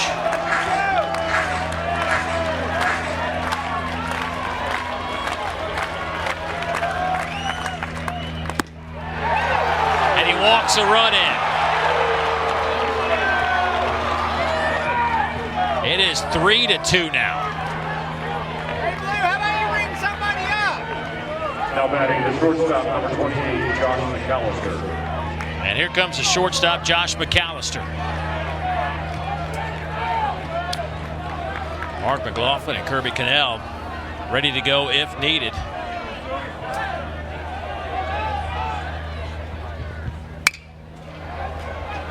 Out to right field, Jordan Beck shy of the track, and McAllister is the third out, but Georgia does pick up a run. They'll leave the bases. By Gonzaga, I'll tell you this, Gonzaga's arms are real. They went to Stillwater and swept Oklahoma State. But you got Auburn and Texas A&M on that list. I mean, last year Auburn was a team that I believe missed the SEC tournament. Definitely didn't make the NCAA tournament, and A&M's doing it with an entire new pitching staff, and 7 of the 9 guys in the A&M lineup, most nights, are guys that didn't start at Texas A&M, started somewhere else. I would think, too, if you're Scott Strickland, you're looking at your roster, which you're going to turn a lot of guys over. This is an old offense. That ball is touched. Lipsius goes yard for the 12th time this year.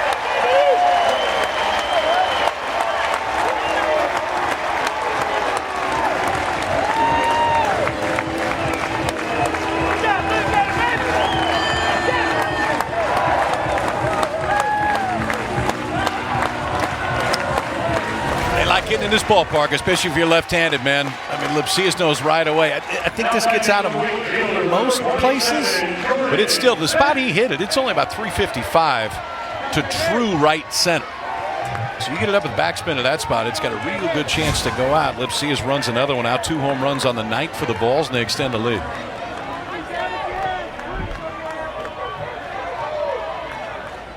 But we've seen so many offenses in this league turnover because of the transfer portal and turnover really fast. A&M's is a big part of it.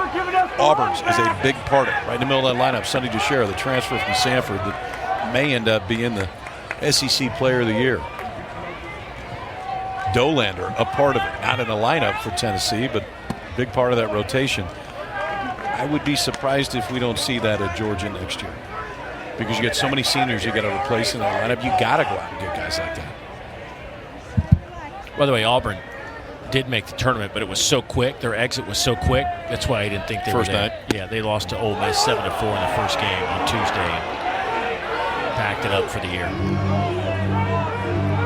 A&M didn't make the tournament. That's who did make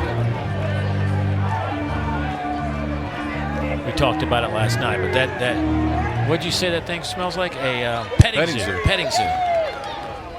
I think that kind of gives us all the impression we need.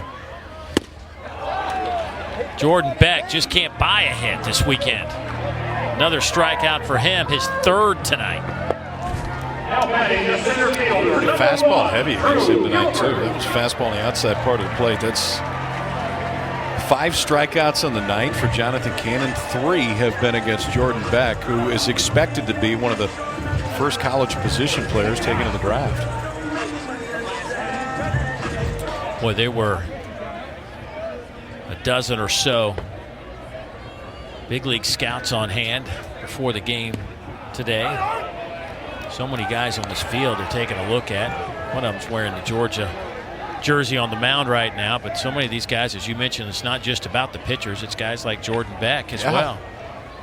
There's tons of draft eligible guys on both sides that just aren't only on the mound, but if you get to this point, your national cross-checker, scouting director, assistant GM, you get a chance to come in and see 2 guys on the mound go head-to-head and face lineups like this. That's usually when you're going to see a lot of fuel from a major league front office standpoint in town.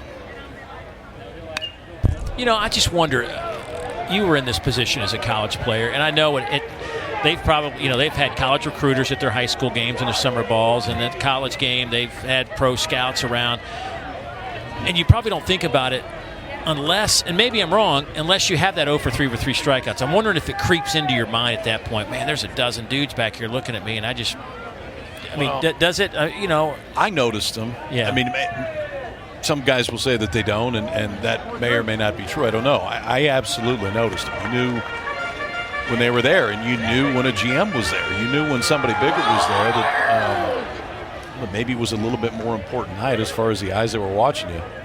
Because this is the time of the year that you will see more of that. We get to the SEC tournament. I mean, It wouldn't shock me if you see half a dozen to 10 GMs in Hoover over the course of 5 or 6 days, because that's when you're really dialing that draft board in. Try to figure out who you're going to take. Remember a few years ago, Derek Jeter was there with Jorge Posada right after he had jumped on board with the Marlins. It's always interesting, especially when you get really close to the draft, to see who's showing up. Which top-line GMs are showing up at what games? Because usually the GM isn't going out to watch the 5th round. He's out to try to figure out if who they're locking in on their 1st or 2nd pick is somebody they want to stay.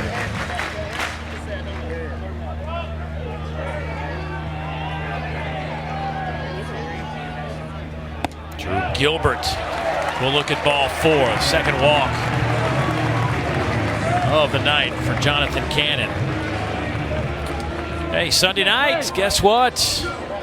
Rally Cap is back to break down the week in baseball and softball. Highlights, analysis, and interviews. They'll also get you set with a look ahead at the upcoming week.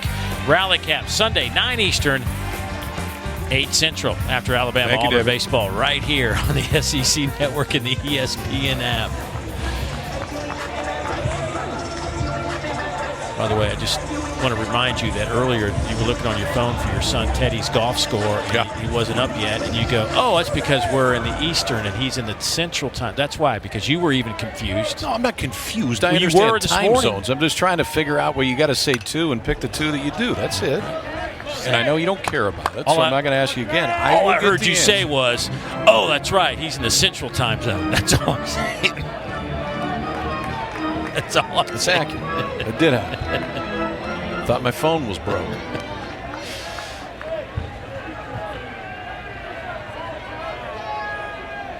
Here's the 0-1 to Lipscomb. Boy, Lipscomb hit one last night, folks, over the left field wall. It went over the double deck party area in left field. And I swear it was just, for a home run hitter, it was a light swing. I mean, there was nothing. It was not a daddy hack. I think it was a ball, too. I think it was down and out of the zone. Swing and a miss there. Well, here he is, number 20. How about that? Waving goodbye to Berkey here pretty quick. He's got a chance to set the all-time home run record. Sonny Cortez in 1998, when the national championship game was 21-14. That's when the bats changed. To the right side. How about Lipscomb? What a nice at-bat. 2 strikes. Base hit through the right side where there was a big hole, and he is on base with Tennessee's 9th hit of the evening. I love the approach with 2 strikes. Early in the count, and we've already, obviously Lipscomb tops on this Tennessee team with 20 home runs. Absolutely. Go for the downs if you get one that you can handle, but that time out away from him, you know you're going to see cutters from Cannon, and they are gifting you the entire right side of the infield, because not only was the shift on, Parks Harbor was holding the base runner. So, I mean, it's almost like a double shift if you're going to hit it to the right side. If it's hit on the ground at all, it's a base hit. Lipscomb did just that. First 3 innings, Tennessee had 3 hits. Last inning and a third, they have put together 6 hits and had 8 base runners and scored 4 runs.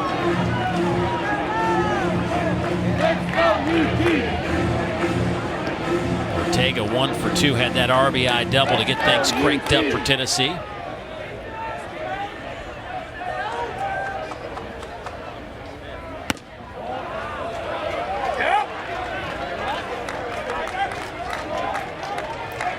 Gonzalez out to talk to Cannon.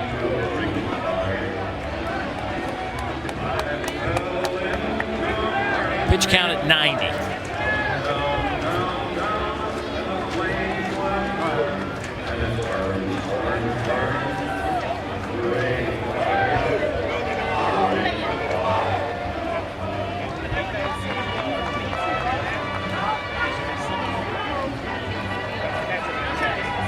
Gannon threw 110 pitches in his last start.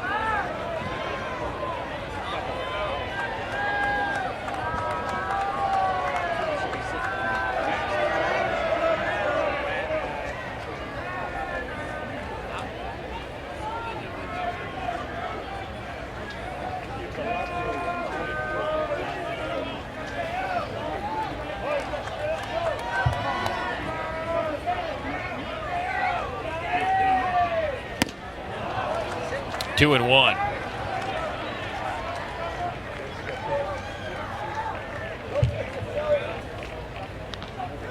Tennessee with 9 hits tonight. That's the most hits that Jonathan Cannon's given up in a start all year. Gave up 8 a few starts ago to LSU.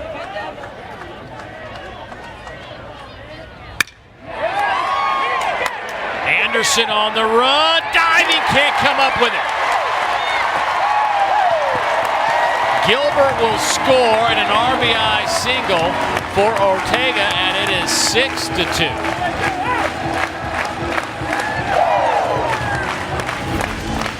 He's taking a chance right now at second base because Gilbert leaves right there. If he is wrong, that's it. The inning's over. And it was close. Anderson lays all the way out.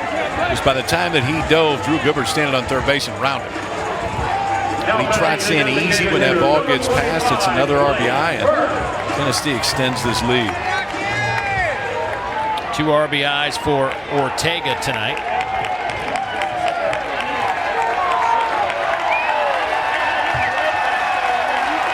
Average.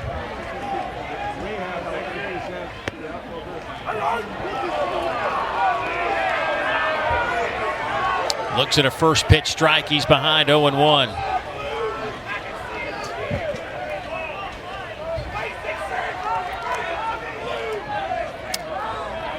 Fans a little feisty inside Lindsey Nelson tonight. Does it surprise you? No. That's hit a mile in the air. Cole Tate toward the line, and that'll be a souvenir. Well, here's what Burke did yesterday. We're sure about that one. I mean, the finish is pretty. It looks like a home run swing. It just got out. This one you're sure about. That's got a little Griffey finish to it, doesn't it? The old school Griffey home runs when he knew right away. I think he's going to do that a lot of times here in the next 2+ years wearing this uniform. 3 for 4 with 2 solo homers last night. Has a base hit tonight. Tried to stretch it into a double, but was thrown out at second base. The ball was knocked down by the center fielder, Ben Anderson, and felt like he could get to second, but Georgia came up with the baseball and got it in a hurry.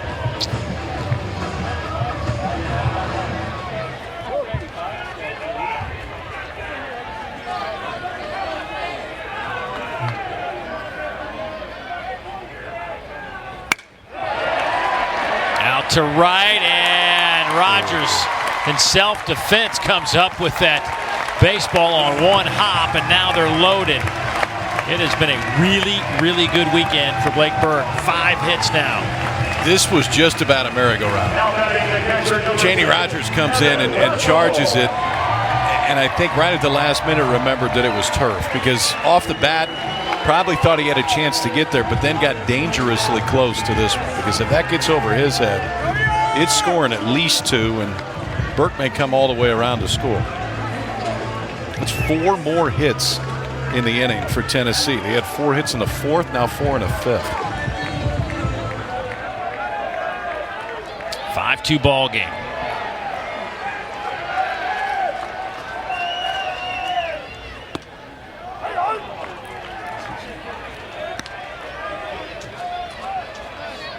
This whole thing started when Drew Gilbert drew a walk.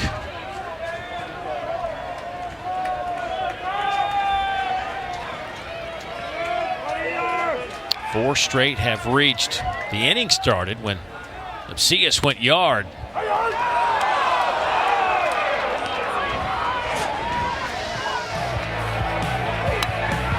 His last time up against Jonathan Cannon.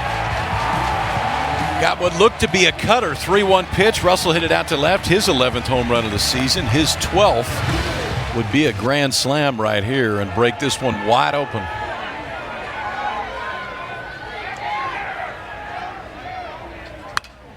Fouls it straight back.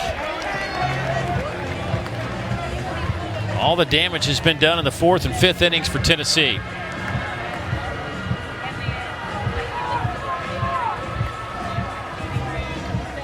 Last regular season homestand for Tennessee, but you can expect plenty of baseball here after the SEC tournament.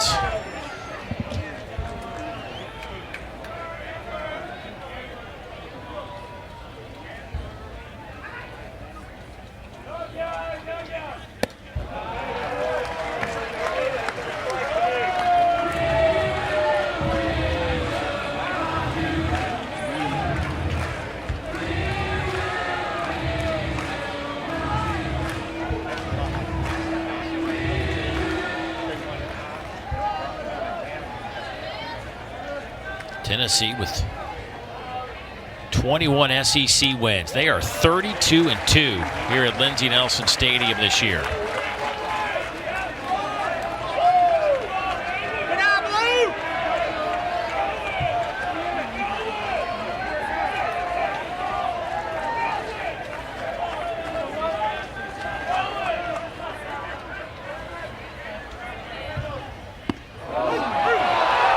Called strike 3. Russell caught looking, and that's 2 down. Big old slow curveball, so you got to get ready for the Chandler March fastball that's been into the mid-90s. Then this one, and that's, I mean, that arm action, he is really trying to throw that one hard, but had that top to bottom break, just caught the outside corner. Strikes out Russell to leave him loaded here with 2 outs. Look out for Lawson jumping on a first pitch right here. Base is loaded. If he gets a first pitch fastball, he may go hunt. Didn't. That thing's real, by the way. Yeah, it's moving. That's, I mean, that is an old school 12-6 yacker. It's about 18 miles an hour less than his fastball.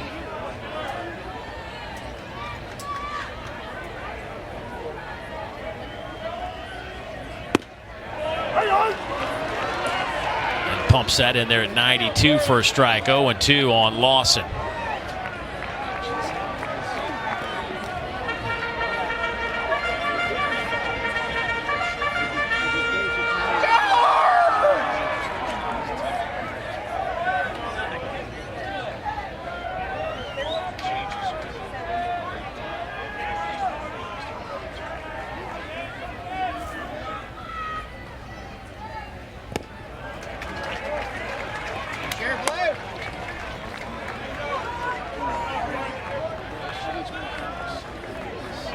Lawson, 375 with the bases loaded this year. 2 for 2 tonight. His average up to 281 now. But behind 1-2. Another one off the plate, 2-2.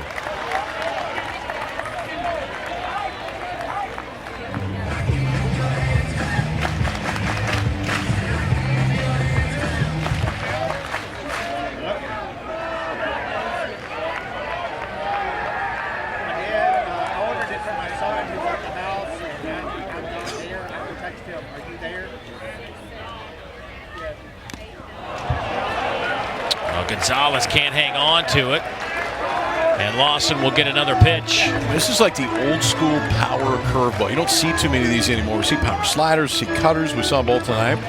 This is a real power curveball. I get the feeling you kind of like to see it. I do, because you don't see them any much. A lot of times the 12-6 curveballs are the slower ones. He is trying to throw this thing as hard as he possibly can. I'd love to see the vertical break on that, because it is a lot. Oh, and now it's full, 3-2. 72 miles an hour.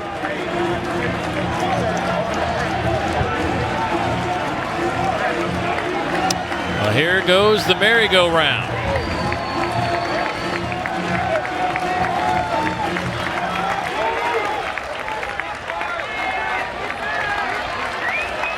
It was an 0-2 count. It's now full at 3-2 with 2 outs.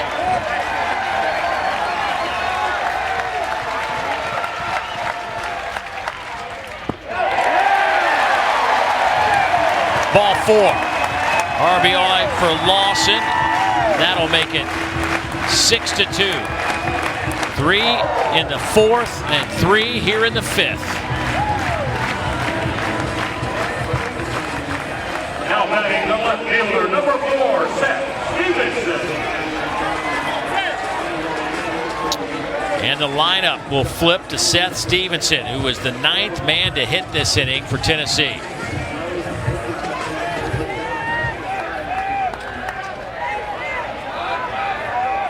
Stevenson 0 for 3.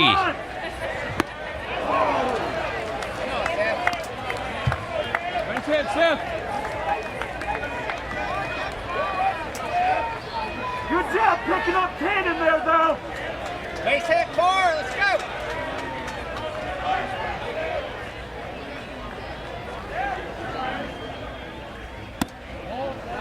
Just off the plate, 1-1.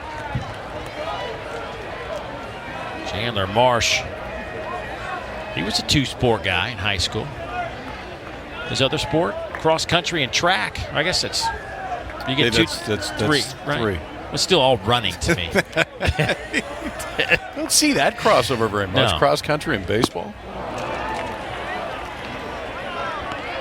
Cross country was a sport that it never entered my mind that I should do. I was going to say, ever. Why wasn't that your two-sport combination? And then I look over there and I go, oh, never mind. That makes sense.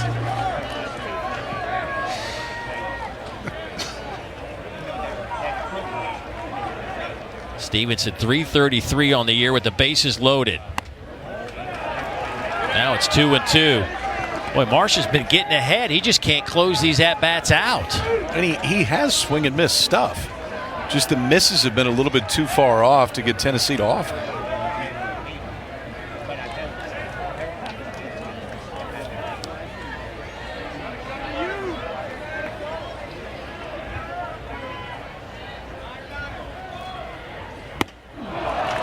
Gets the strikeout.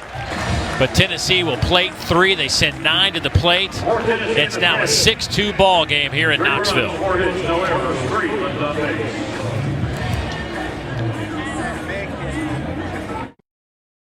Hey, tomorrow right here on the SEC Network and the ESPN app at 6 Eastern, 5 Central, we'll have the final day of the SEC Outdoor Track and Field Championships from Ole Miss's Track and Field Complex over in Oxford, Mississippi. I wonder if Chandler Marsh will be dialed into that as a former high school track and field. And cross country. And cross country performer in high school.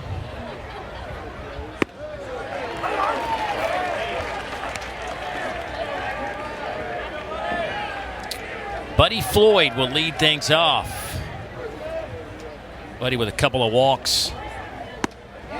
His last walk was pretty impressive. Fell behind in the count, fouled off a bunch of pitches, saw a few balls in between. The next thing you know, he's standing over at first base. 2 minutes ago.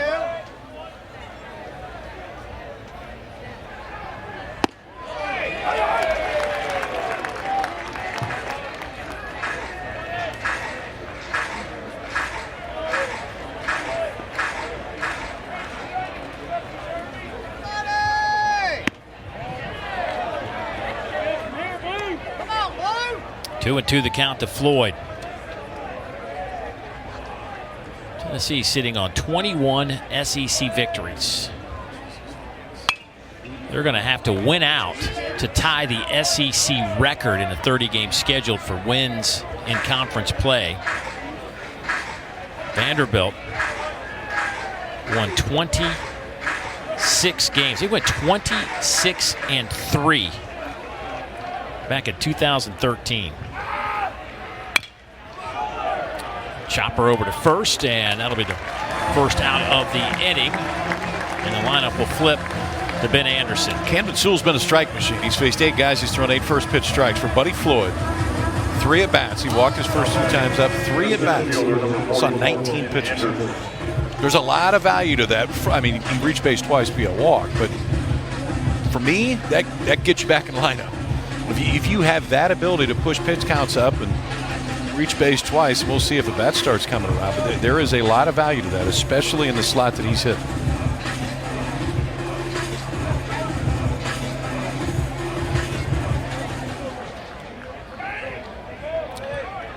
So Tennessee's going to have to win out if they want to catch that 26 mark in the SEC.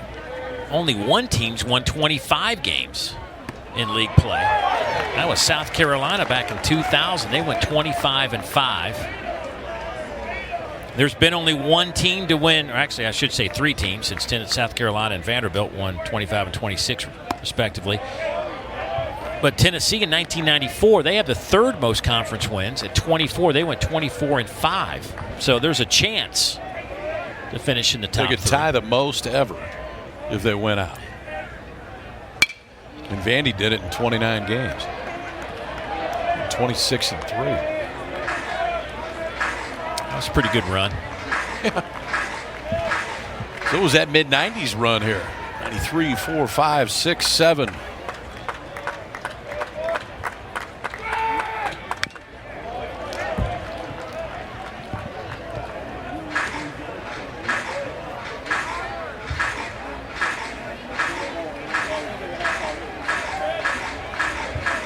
They went 14 years without going to the NCAA tournament. 2005 or 2019. And in that short period of time, it's turned into this.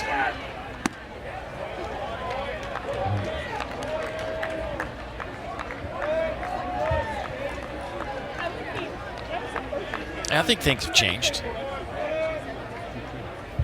a little bit.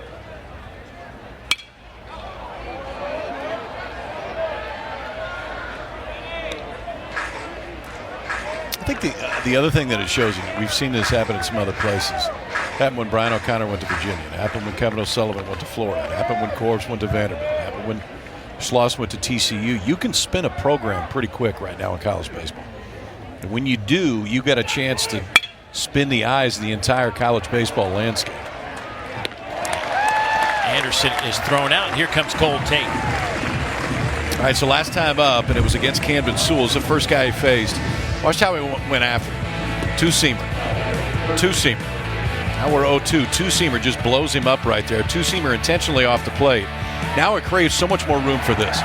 Now the slider is one that it's hard to pull the trigger on. It was 4 straight two-seamers in on his hand, and then the slider out of the way that Cole Tate took. That's the only time they've gotten him out today.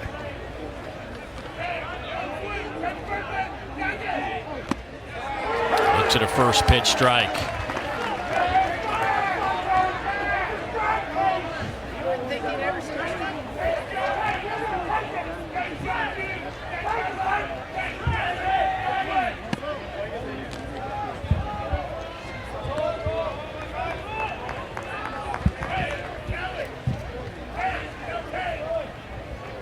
First inning home run by Cole Tate. Left the bat at 100 miles an hour and traveled 405 feet. This one not going quite that distance. Lipscomb with a seed across the diamond. First. Lipsius went yard his last time up. Started the 5th inning with that home run, his 12th of the year.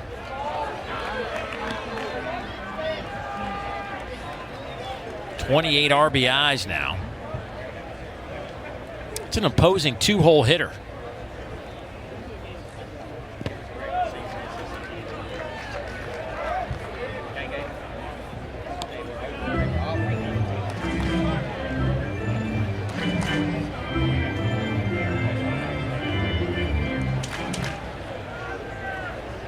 Chandler Marsh, just a freshman.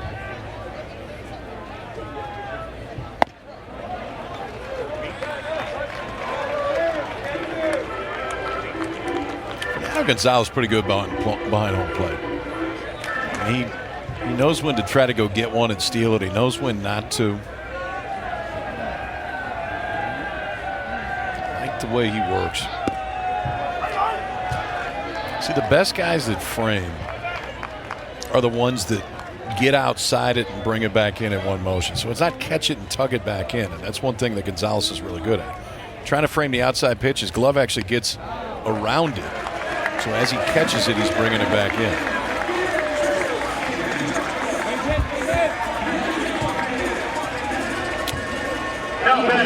Leadoff man reaches. Here is Jordan Beck. 3 strikeouts tonight.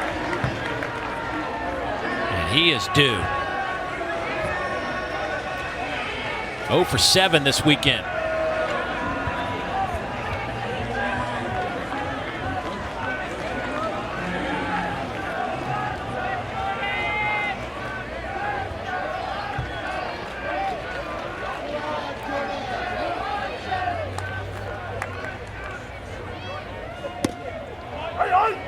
Looks at a first pitch strike.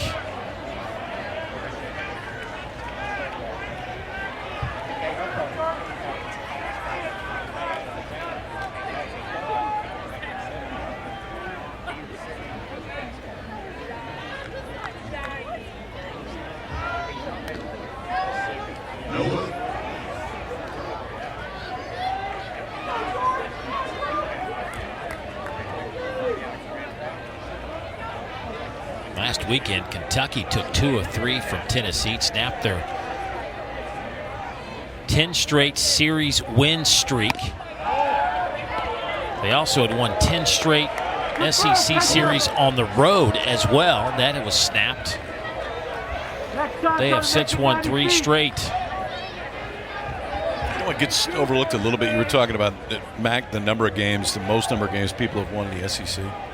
Arkansas last year didn't lose a series. The whole year didn't lose a series. The only series they lost was the Super at NC State.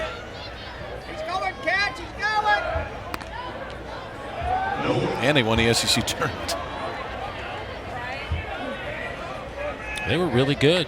Kevin Kopps was really good. Yeah, I mean, if you got to go back, like in the best teams to not go to Omaha, they're going to be in that discussion for sure. That Vanderbilt team, I forget what year it was, but David Price got beat by Michigan. Yeah. That's another one of those teams that you might put in that category.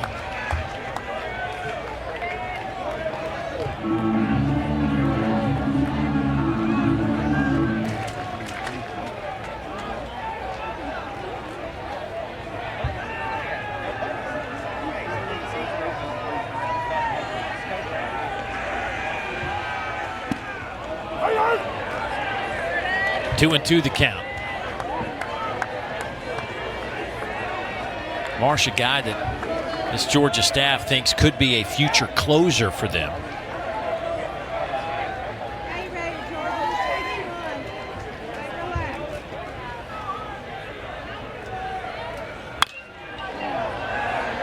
Lifted straight back and out of play.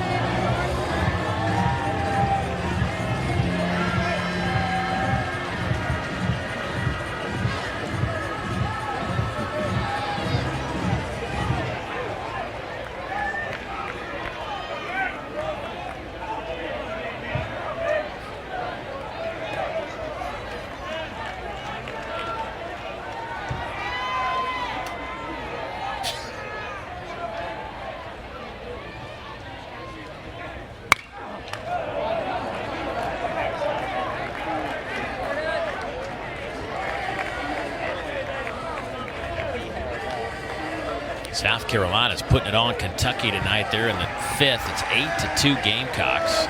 They're trying to solidify a spot in the SEC tournament. Mississippi State's closed the gap with A&M and College Station 4-3 now. They're in the 5th in that game.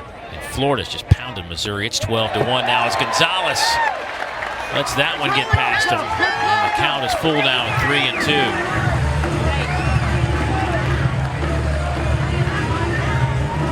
Florida might be one of those teams to look out for because they're starting around into a pretty good spot. They swept Mississippi State last weekend in Starkville. They got a lot of really young arms. And as the season goes on, they're talented young arms, but they're young arms. And as the season goes on, they're not quite as young every weekend that they go. And Florida the last few weeks has looked like a team that could get hot and play for a while in the postseason.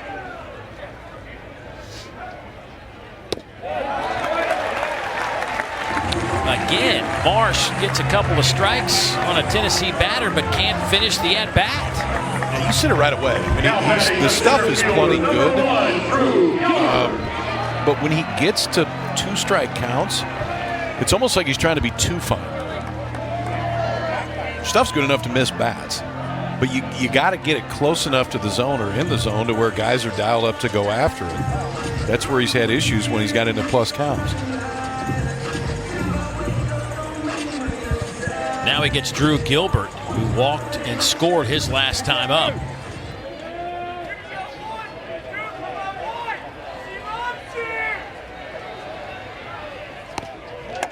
That one misses inside. You saw that stat a minute ago. 5 walks by the Georgia staff tonight.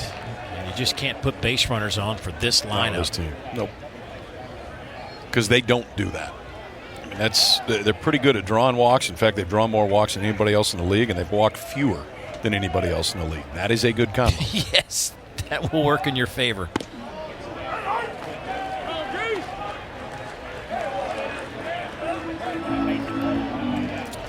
You know, I'll say it again. It's just amazing what this Tennessee team has done. Obviously, the best ERA in Division I. They rank 6th in runs per game at a little over 9.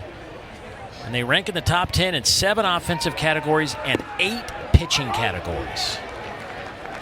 And, we've talked. Listen, there's been a whole big discussion about how good is this team, where are they. I mean, just for your perspective, and you haven't watched college baseball for 50 years, but you've been around long enough to know, is this? It's as good as I've seen. Okay.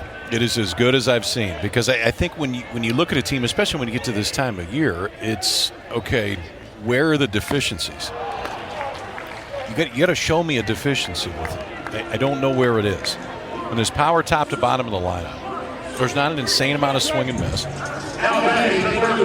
They defend, field 981 coming into the game. There's a ton of swing and miss. There's a bunch of vets in a bullpen. There's a dude that throws 105. They think they're really, really good, and they should. I mean, they carry themselves like a team that feels like every time they go out, they should win. They got big leaguers all over the place. To me, that's the makeup of one of the best that I've seen. And who knows? I mean, they could get beaten in a regional. It doesn't mean that things are ultimately going to work out as the season goes on, but it is a really complete team. You go back a few years ago, Oregon State went to Omaha 54-4. Yeah. They left 56-6. It's hard. 54-4, man. I don't care who you're playing.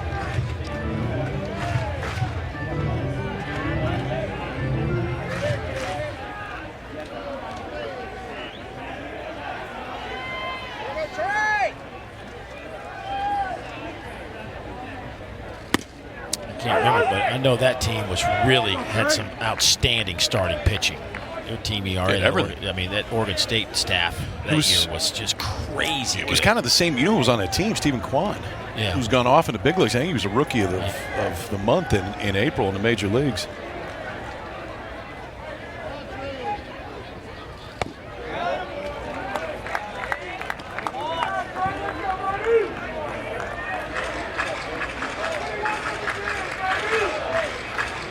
Another team that's starting to figure things out in terms of their pitching. They've been hitting it all year is Louisville. Here comes the Cardinals starting to play some really good baseball. They took down Virginia Tech, ranked 5th in the country, 8-1 today. Big swing and a miss from Lipscomb, who's 1 for 3.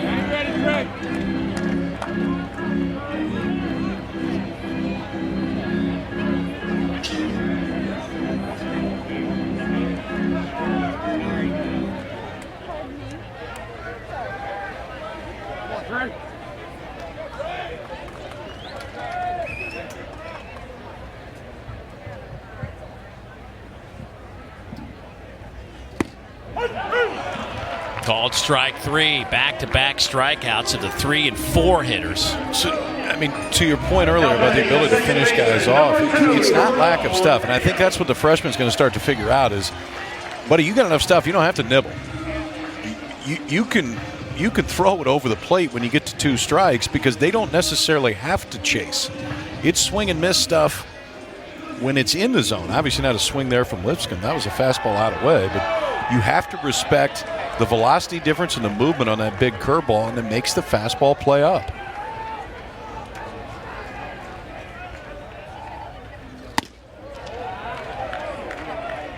.93 miles an hour. That's off and up to Ortega, who's 2 for 3 today, has a couple of RBIs.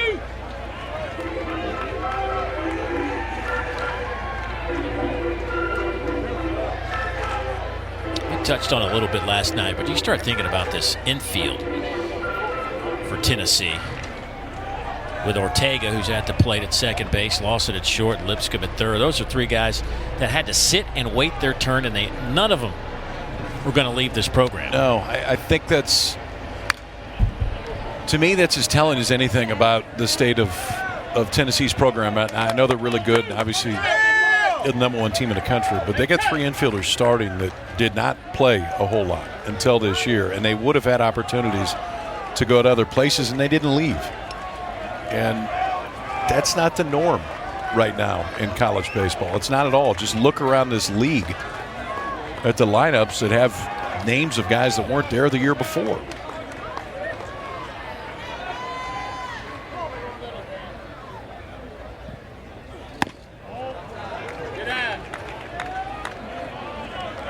2-2 on Ortega.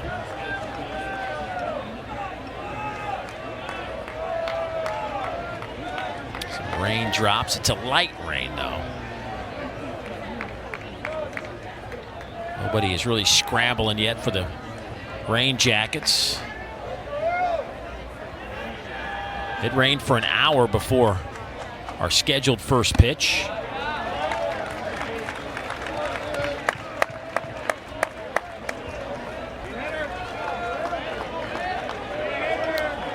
The 3-2 pitch with 2 on and 2 down.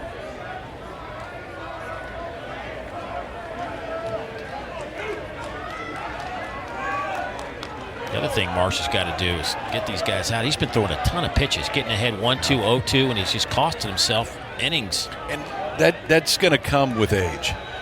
As he's out there more, he's going to figure out that it's okay to go 0-2 and finish a guy off. But with that top-to-bottom breaking ball that he has, if that misses off the plate, especially to a right-handed hitter, they're not going to chase it. Like if it's a slider that has more horizontal, you got a chance because it's going side to side. But if it's missing off the plate there, it's starting there. And so right-handed hitters are going to give up on it. If you're going to throw that 0-2 breaking ball and you want to throw it out of the zone, you got to bounce it. You got to trust the guy back behind home plate because off the plate with a pitch that really doesn't have any horizontal, usually it's not going to work.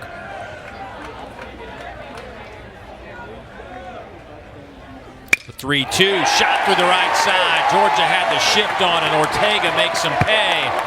That'll get a run home and another RBI for Ortega. His last 3 at-bats, he has produced runs for Tennessee.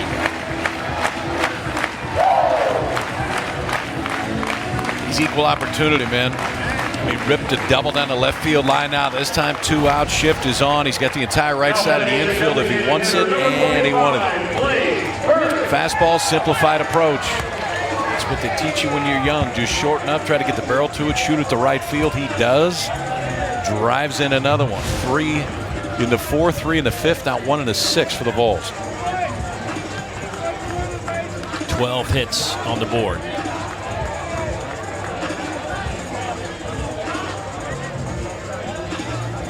And here comes Blake Burke.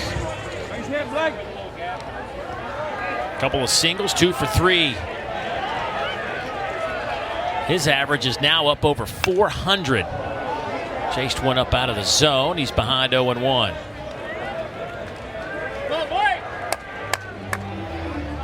He's now 404 on the year.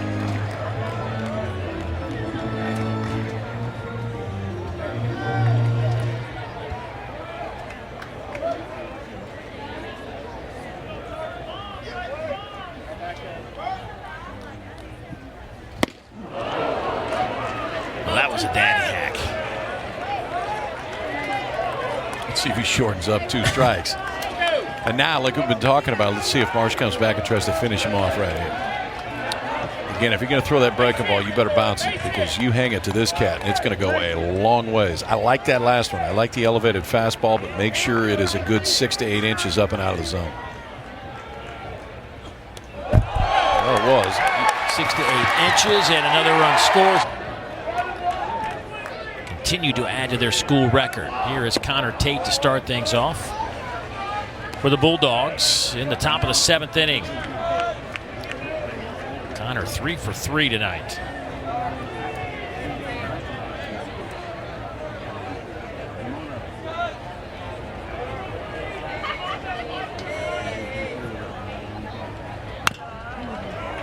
Camden Sewell working into his 3rd inning. He's given up 3 hits, a couple of strikeouts, a walk. Don't you think this just shows you the trust that they have in Sewell? I mean, he left the bases loaded the 1st inning that was out there. And may have been a pitch away from coming out if he gives up a hit. Backhanded at short by Lawson. One hop. That's really good. Oh, how nice is that pack You can put a bow on that 2 different. Parks Harbor with 1 out. To the right side, backhanded there by Lipsius, and he'll step on the bag. 1 pitch, and he is retired. Last 5 outs for Camden Sewell, all ground ball outs. When you're seeing those from Sewell, that's when you know that sinker's really working. He's getting the swings that he wants. Those sinkers that are just down and out of the play, just down and out of the zone that Georgia hitters see, think they're a strike, and they get down enough that they just can't center the baseball. Janie Rogers, 1 for 2.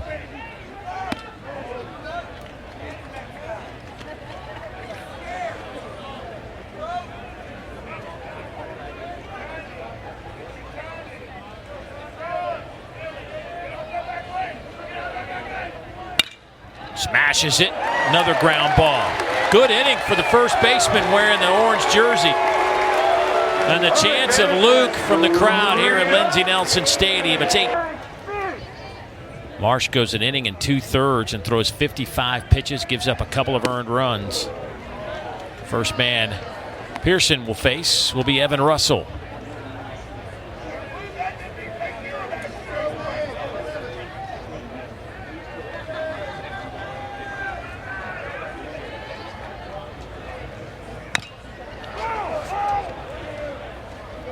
Sinker slider guy on the mound for the Bulldogs.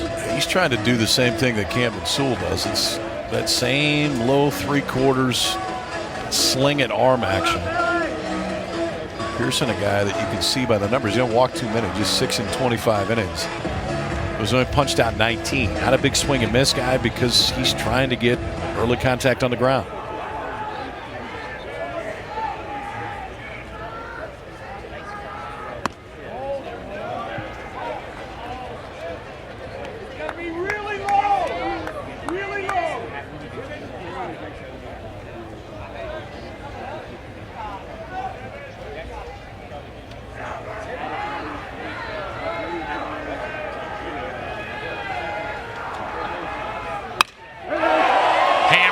The bat of Evan Russell. That, my friends, is a souvenir for the left field party. Enjoy.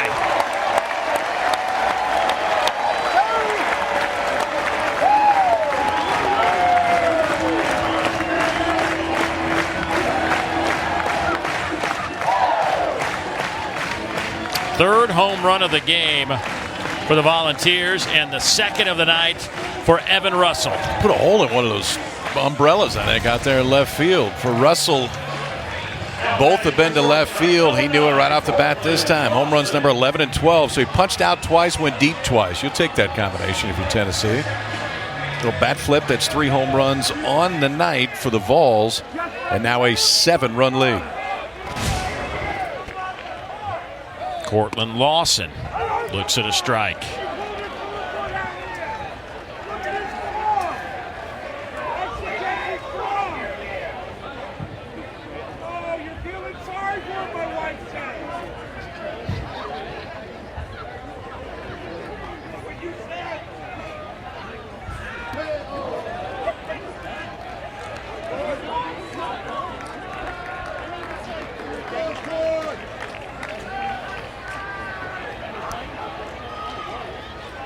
Lawson with 10 homers, 36 runs batted in. Made a nice play defensively last half inning.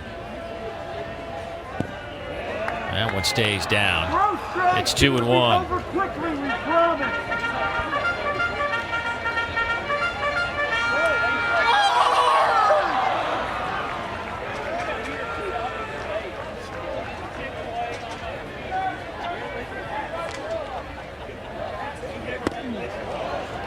Lawson trying to go the right side.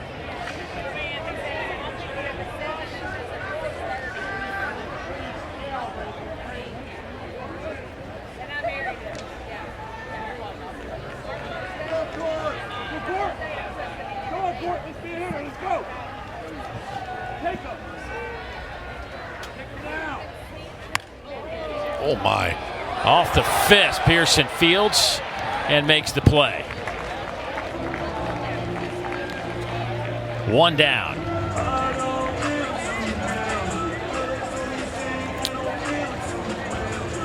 So Tennessee will go to the bench and grab a pinch hitter, and here comes Christian Scott. Your attention, please. Pinch hitting for Tennessee, number 8, Christian Scott. hitting just 180 on the year. He is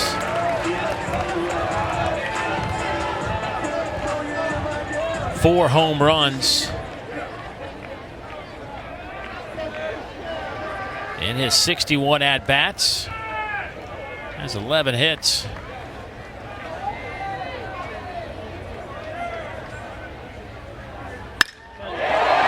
Make it 12 hits.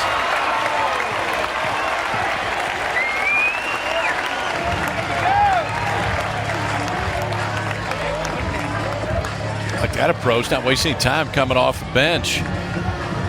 Knowing this arm slot from Pearson, probably going to get a fastball that moves out away from him. And the job of the senior just to go right with it. That ball was hit hard. Those two hops out to Connor Tate. He wasn't too sure if he was going to get there. Evan Russell's second home run, 344 feet to left field. Just under 95 miles an hour off the bat.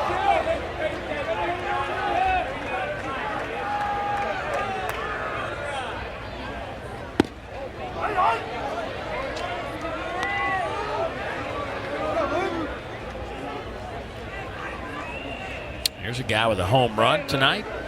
Now has a dozen on the season.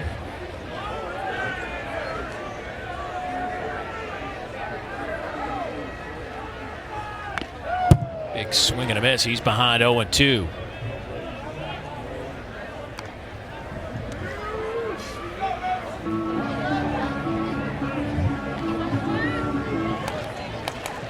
Say hello to Will's dad, Philip Pearson, longtime basketball coach, played at Alabama, coached at Alabama, coached at the University of Georgia, now an assistant at those places, and now an assistant at UAB with our good buddy Andy Kennedy.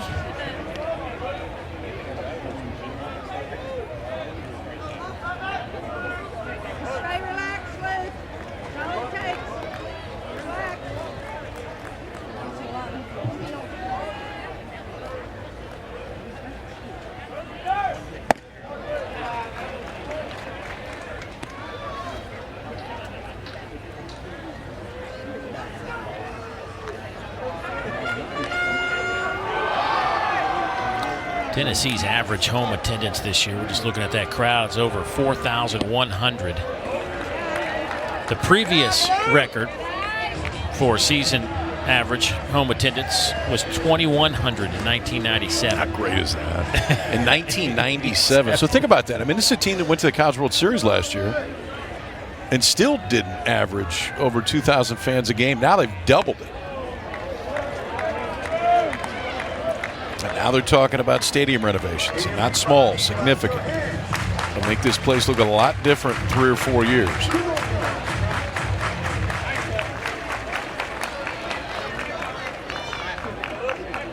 Georgia about to embark on some stadium additions to their ballpark as well. Throw down to second, but that would scoot out into left field. So they get the out. And Scott will wind up at second base with a stolen base.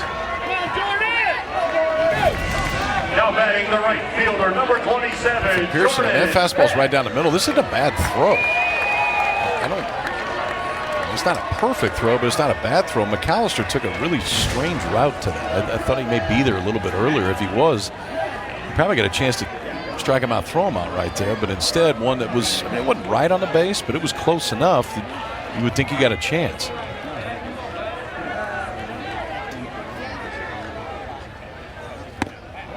You know, one other note, I was just looking through some of their attendance figures. For the Auburn series, they had their largest crowd for a weekend series, 13,699. The previous high was 13,556 for a series against Georgia Southern. That was earlier this year. But before this season, you had to go all the way back to 1994. 280 fans were here for a series against Florida in 1994. Do you think of what this place is going to look like for a Super this year? Oof. Oof.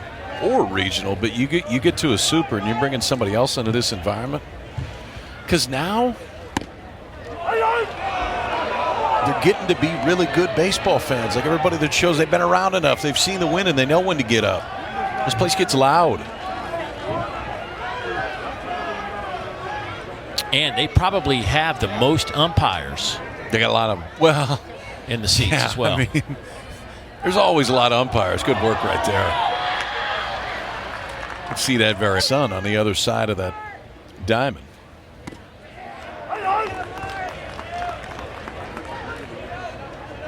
So Mark McLaughlin coming out of the bullpen, making his 22nd appearance. And again, it's just the K to walk ratio's sick.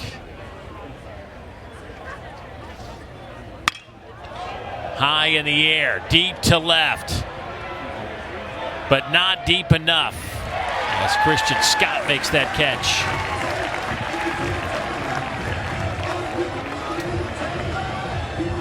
This McLaughlin combination, it's fastball that'll be into the low 90s, could show you 93, 94. And then another power curveball like we saw earlier tonight from Chandler Marsh. You mentioned South Carolina and Kentucky, a couple teams trying to. Yeah. South Carolina's just pounded Kentucky tonight. They're in the bottom of the sixth. It's 11-2 Gamecocks. Kentucky might have had their World Series last weekend. I mean, you just get the feeling that they were so dialed up for that one and did everything they needed to do, but put himself in a position. Go on the road, figure out a way to win 2 out of 3, which they still can, obviously, if they lose tonight. It's just not a comfortable spot to be in when every single game counts just to get to the conference tournament. Fouled straight back by Collins, who's 0 for 2 tonight.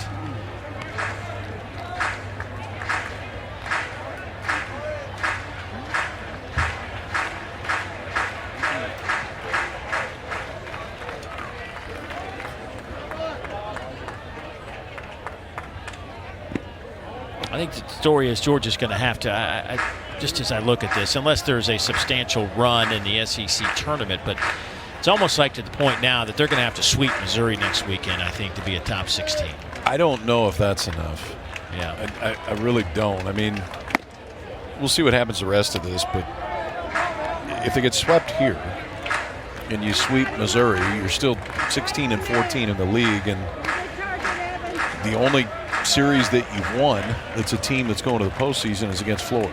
When honestly they weren't going very well. Ground ball out to second, Ortega. But I say this, I mean, let's say we go to Hoover, right, and they win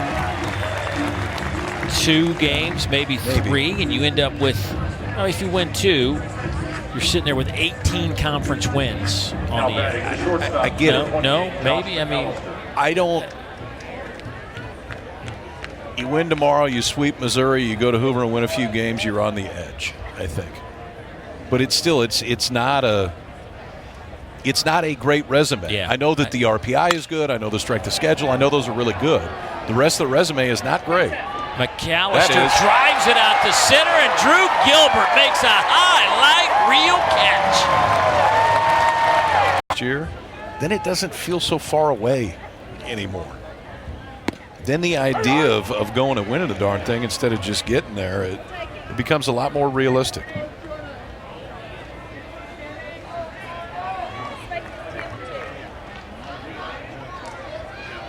Jordan Beck, 0 for 3.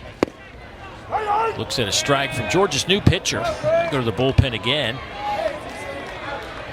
Just, you laugh sometime at these kids that come in. Coleman Will's thrown 13 in the third innings this year. Now he's walked 16. That's one of the reasons he hasn't been in there very much. It's not lack of stuff. But you're going to get some work. 7-mile-an-hour hammer right there. And he could run it up to 95. Like, I mean, he's thrown 13 innings this year, Dave. Just look at the talent. If he can start to figure this out, this is a big-time arm for Georgia. That is a real breaking ball. But they're like, hey, Coleman, listen, we know that we've got 3, 4, and 5 coming up. Guys that have combined for 38 home runs and 160 RBIs. Just go throw the daylights out of it. Yeah, they're all yours. Go get you some work. Yeah.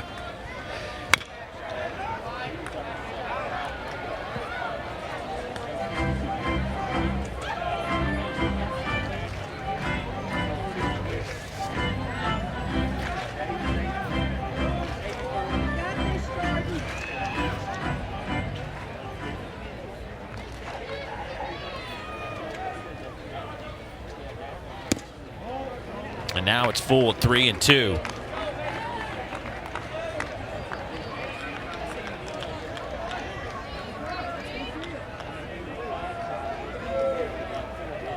Coming out of high school, Willis was a guy that some thought might head for professional baseball, but stuck with his commit to Georgia. This is high in the air to left. How about that route to the baseball from Connor Tate? I was up there a long time. All right, going to make an early Coleman Willis call. He's going to pitch in the major leagues. Wow. They're just pure stuff to the eye for a kid that's only thrown 13-plus innings this year, mid-90s with, and it's an 87-mile-an-hour straight top-to-bottom slider. He's going to learn how to pitch a little bit more when he's there, but the stuff really profiles. I mean, he's a little erratic from a mechanic standpoint. You can clean that up. What you can't always teach is an 87-mile-an-hour swing and miss slider in 95. I mean, Georgia's got 2 pitchers at 6'7" on their staff. They got one at 6'6".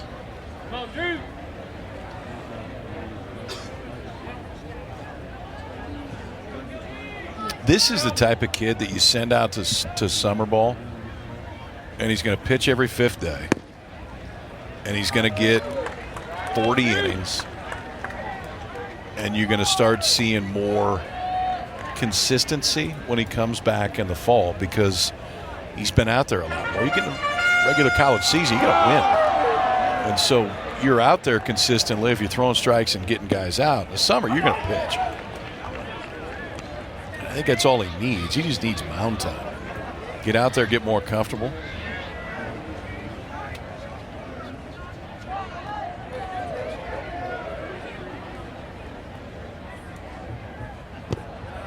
And he walked him. So Gilbert draws a walk.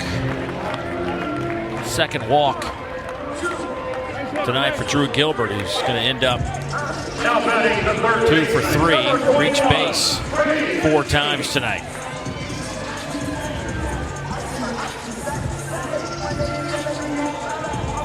Tennessee's had 23 base runners tonight. Base runner in every inning.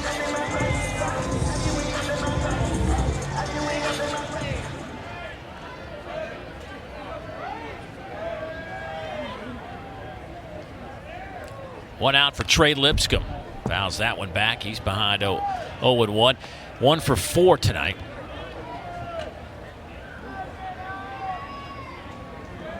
Trey now at .351 on the year.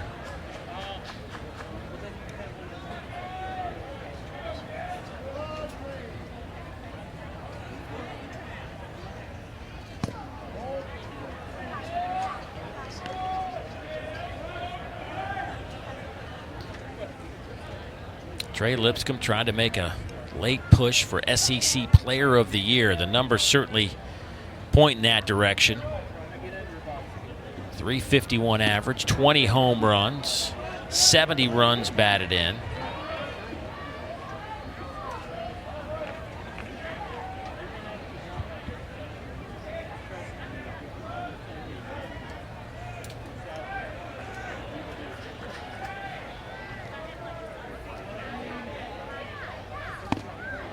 Swing and a miss, and he goes down on strikes. 2 outs. Now batting the second baseman, number 2, Terrell Ortega.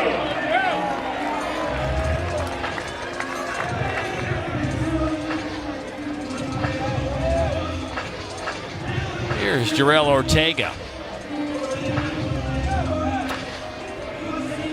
3 for 4 tonight, boosted his average to .320.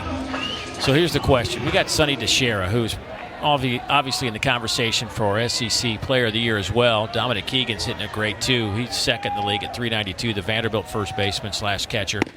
But my question is at .412, and there's a lot of baseball to be played for Sonny DeShera. How much is that 400 weighing on you think, as an offensive player? For him? Yeah. I'm sure some. I mean, it's So I understand historically, I mean, we've always looked to batting average, and those are the numbers that you remember the most. The number that sticks out the most to me, his on-base percentage is almost 600. Yeah, no, 576. So for all of the things that Teixeira has done this year, there's a lot. He's walked 53 times and punched out 37. 576 on-base percentage.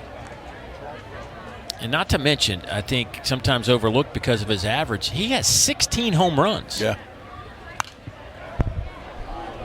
That ball was almost to the top of the net, coming right at us, and you weren't paying attention. I had you, though. I was going to no-look. I was going to no-look, Yeah. do one of these. And I was going to offer it to you and take it back away. You had confidence that I got your back on foul balls, right? Have you ever caught one in the booth? Caught one, no. One they've landed. I think you and I at the Never SEC tournament, I think we had one bounce around a few times. I was doing a game with Matvick one time. He caught one in the booth in College Station. He got so excited, he jumped onto the table, held his hands out. So great. They were playing LSU. I'll never forget. Paul Maneri looked up at him, and he started yelling at him, "Yes, coach, I got it." I'm like, "Are you 4? What are we doing here?" That's got to be on tape somewhere. There's got to be some video of that somewhere. I hope so. Was it him and Berkey tonight calling the LSU game, I believe? Yeah, we're on ESPN too. Maybe we should just call in and see how they're doing. Yeah. Dave from Atlanta, go ahead, caller. Oh, well, they're off the strike zone, has plenty of confidence in the stuff he has.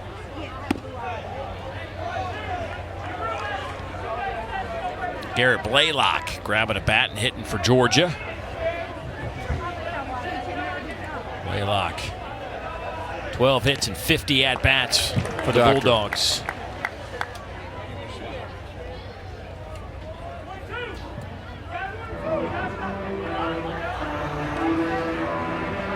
Deep breath time.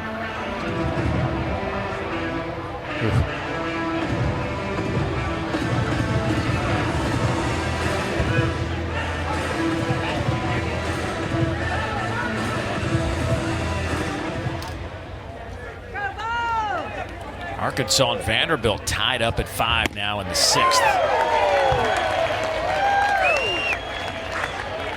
Blaylock with a big swing on a 77-mile-an-hour pitch.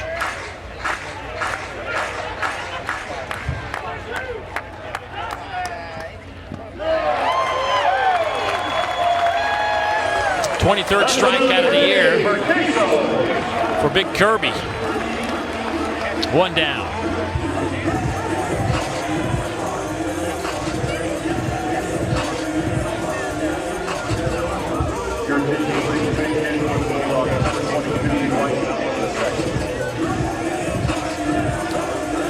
Georgia grabbing another bat off that bench. Dwight Allen. Freshman hitting 185 on the year. First pitch fouled straight back. Dwight 5 for 27. Does have a home run. All my guys coming off the bench, being ready to hit. Swing away. Take your hacks. Do everything you can. See if you can get another.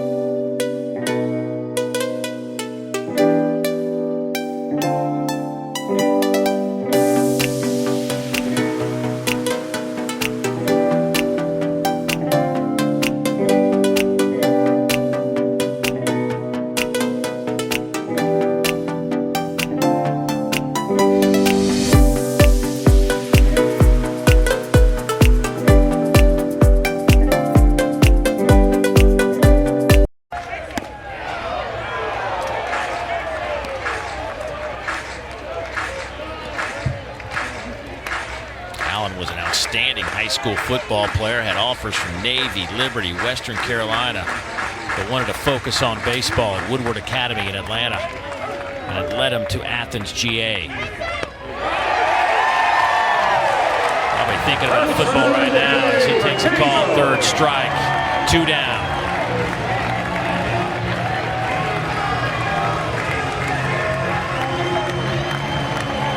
Watch Evan Russell on this breaking ball. Watch how his glove doesn't move. He sits and waits for it to get there. That's how you steal strikes, is not to go get it or watch the glove move early. He knows exactly where that thing's going to end up. And so the glove isn't moving as the pitch is coming in. Literally, he sets it exactly where it's going to end up and just lets the break bring it right back into him. For a kid that didn't catch it all really until this year, he's doing a pretty good job back there. It seemingly gets better every week. They're running, I mean, the first weekend of the year, didn't he steal 7 bags? Yeah. Against Russell? Have you seen 1 stolen base attempt in 2 days for Georgia? That's Buddy Floyd took off. I think it was a foul ball. But still, that's a huge difference for Russell. Oh, by the way, he's hit 2 balls in the seats. Cole Wagner with 2 outs behind in the count, 1-2. Ball's trying to close this one out. Cole Wagner hitting for the first time tonight.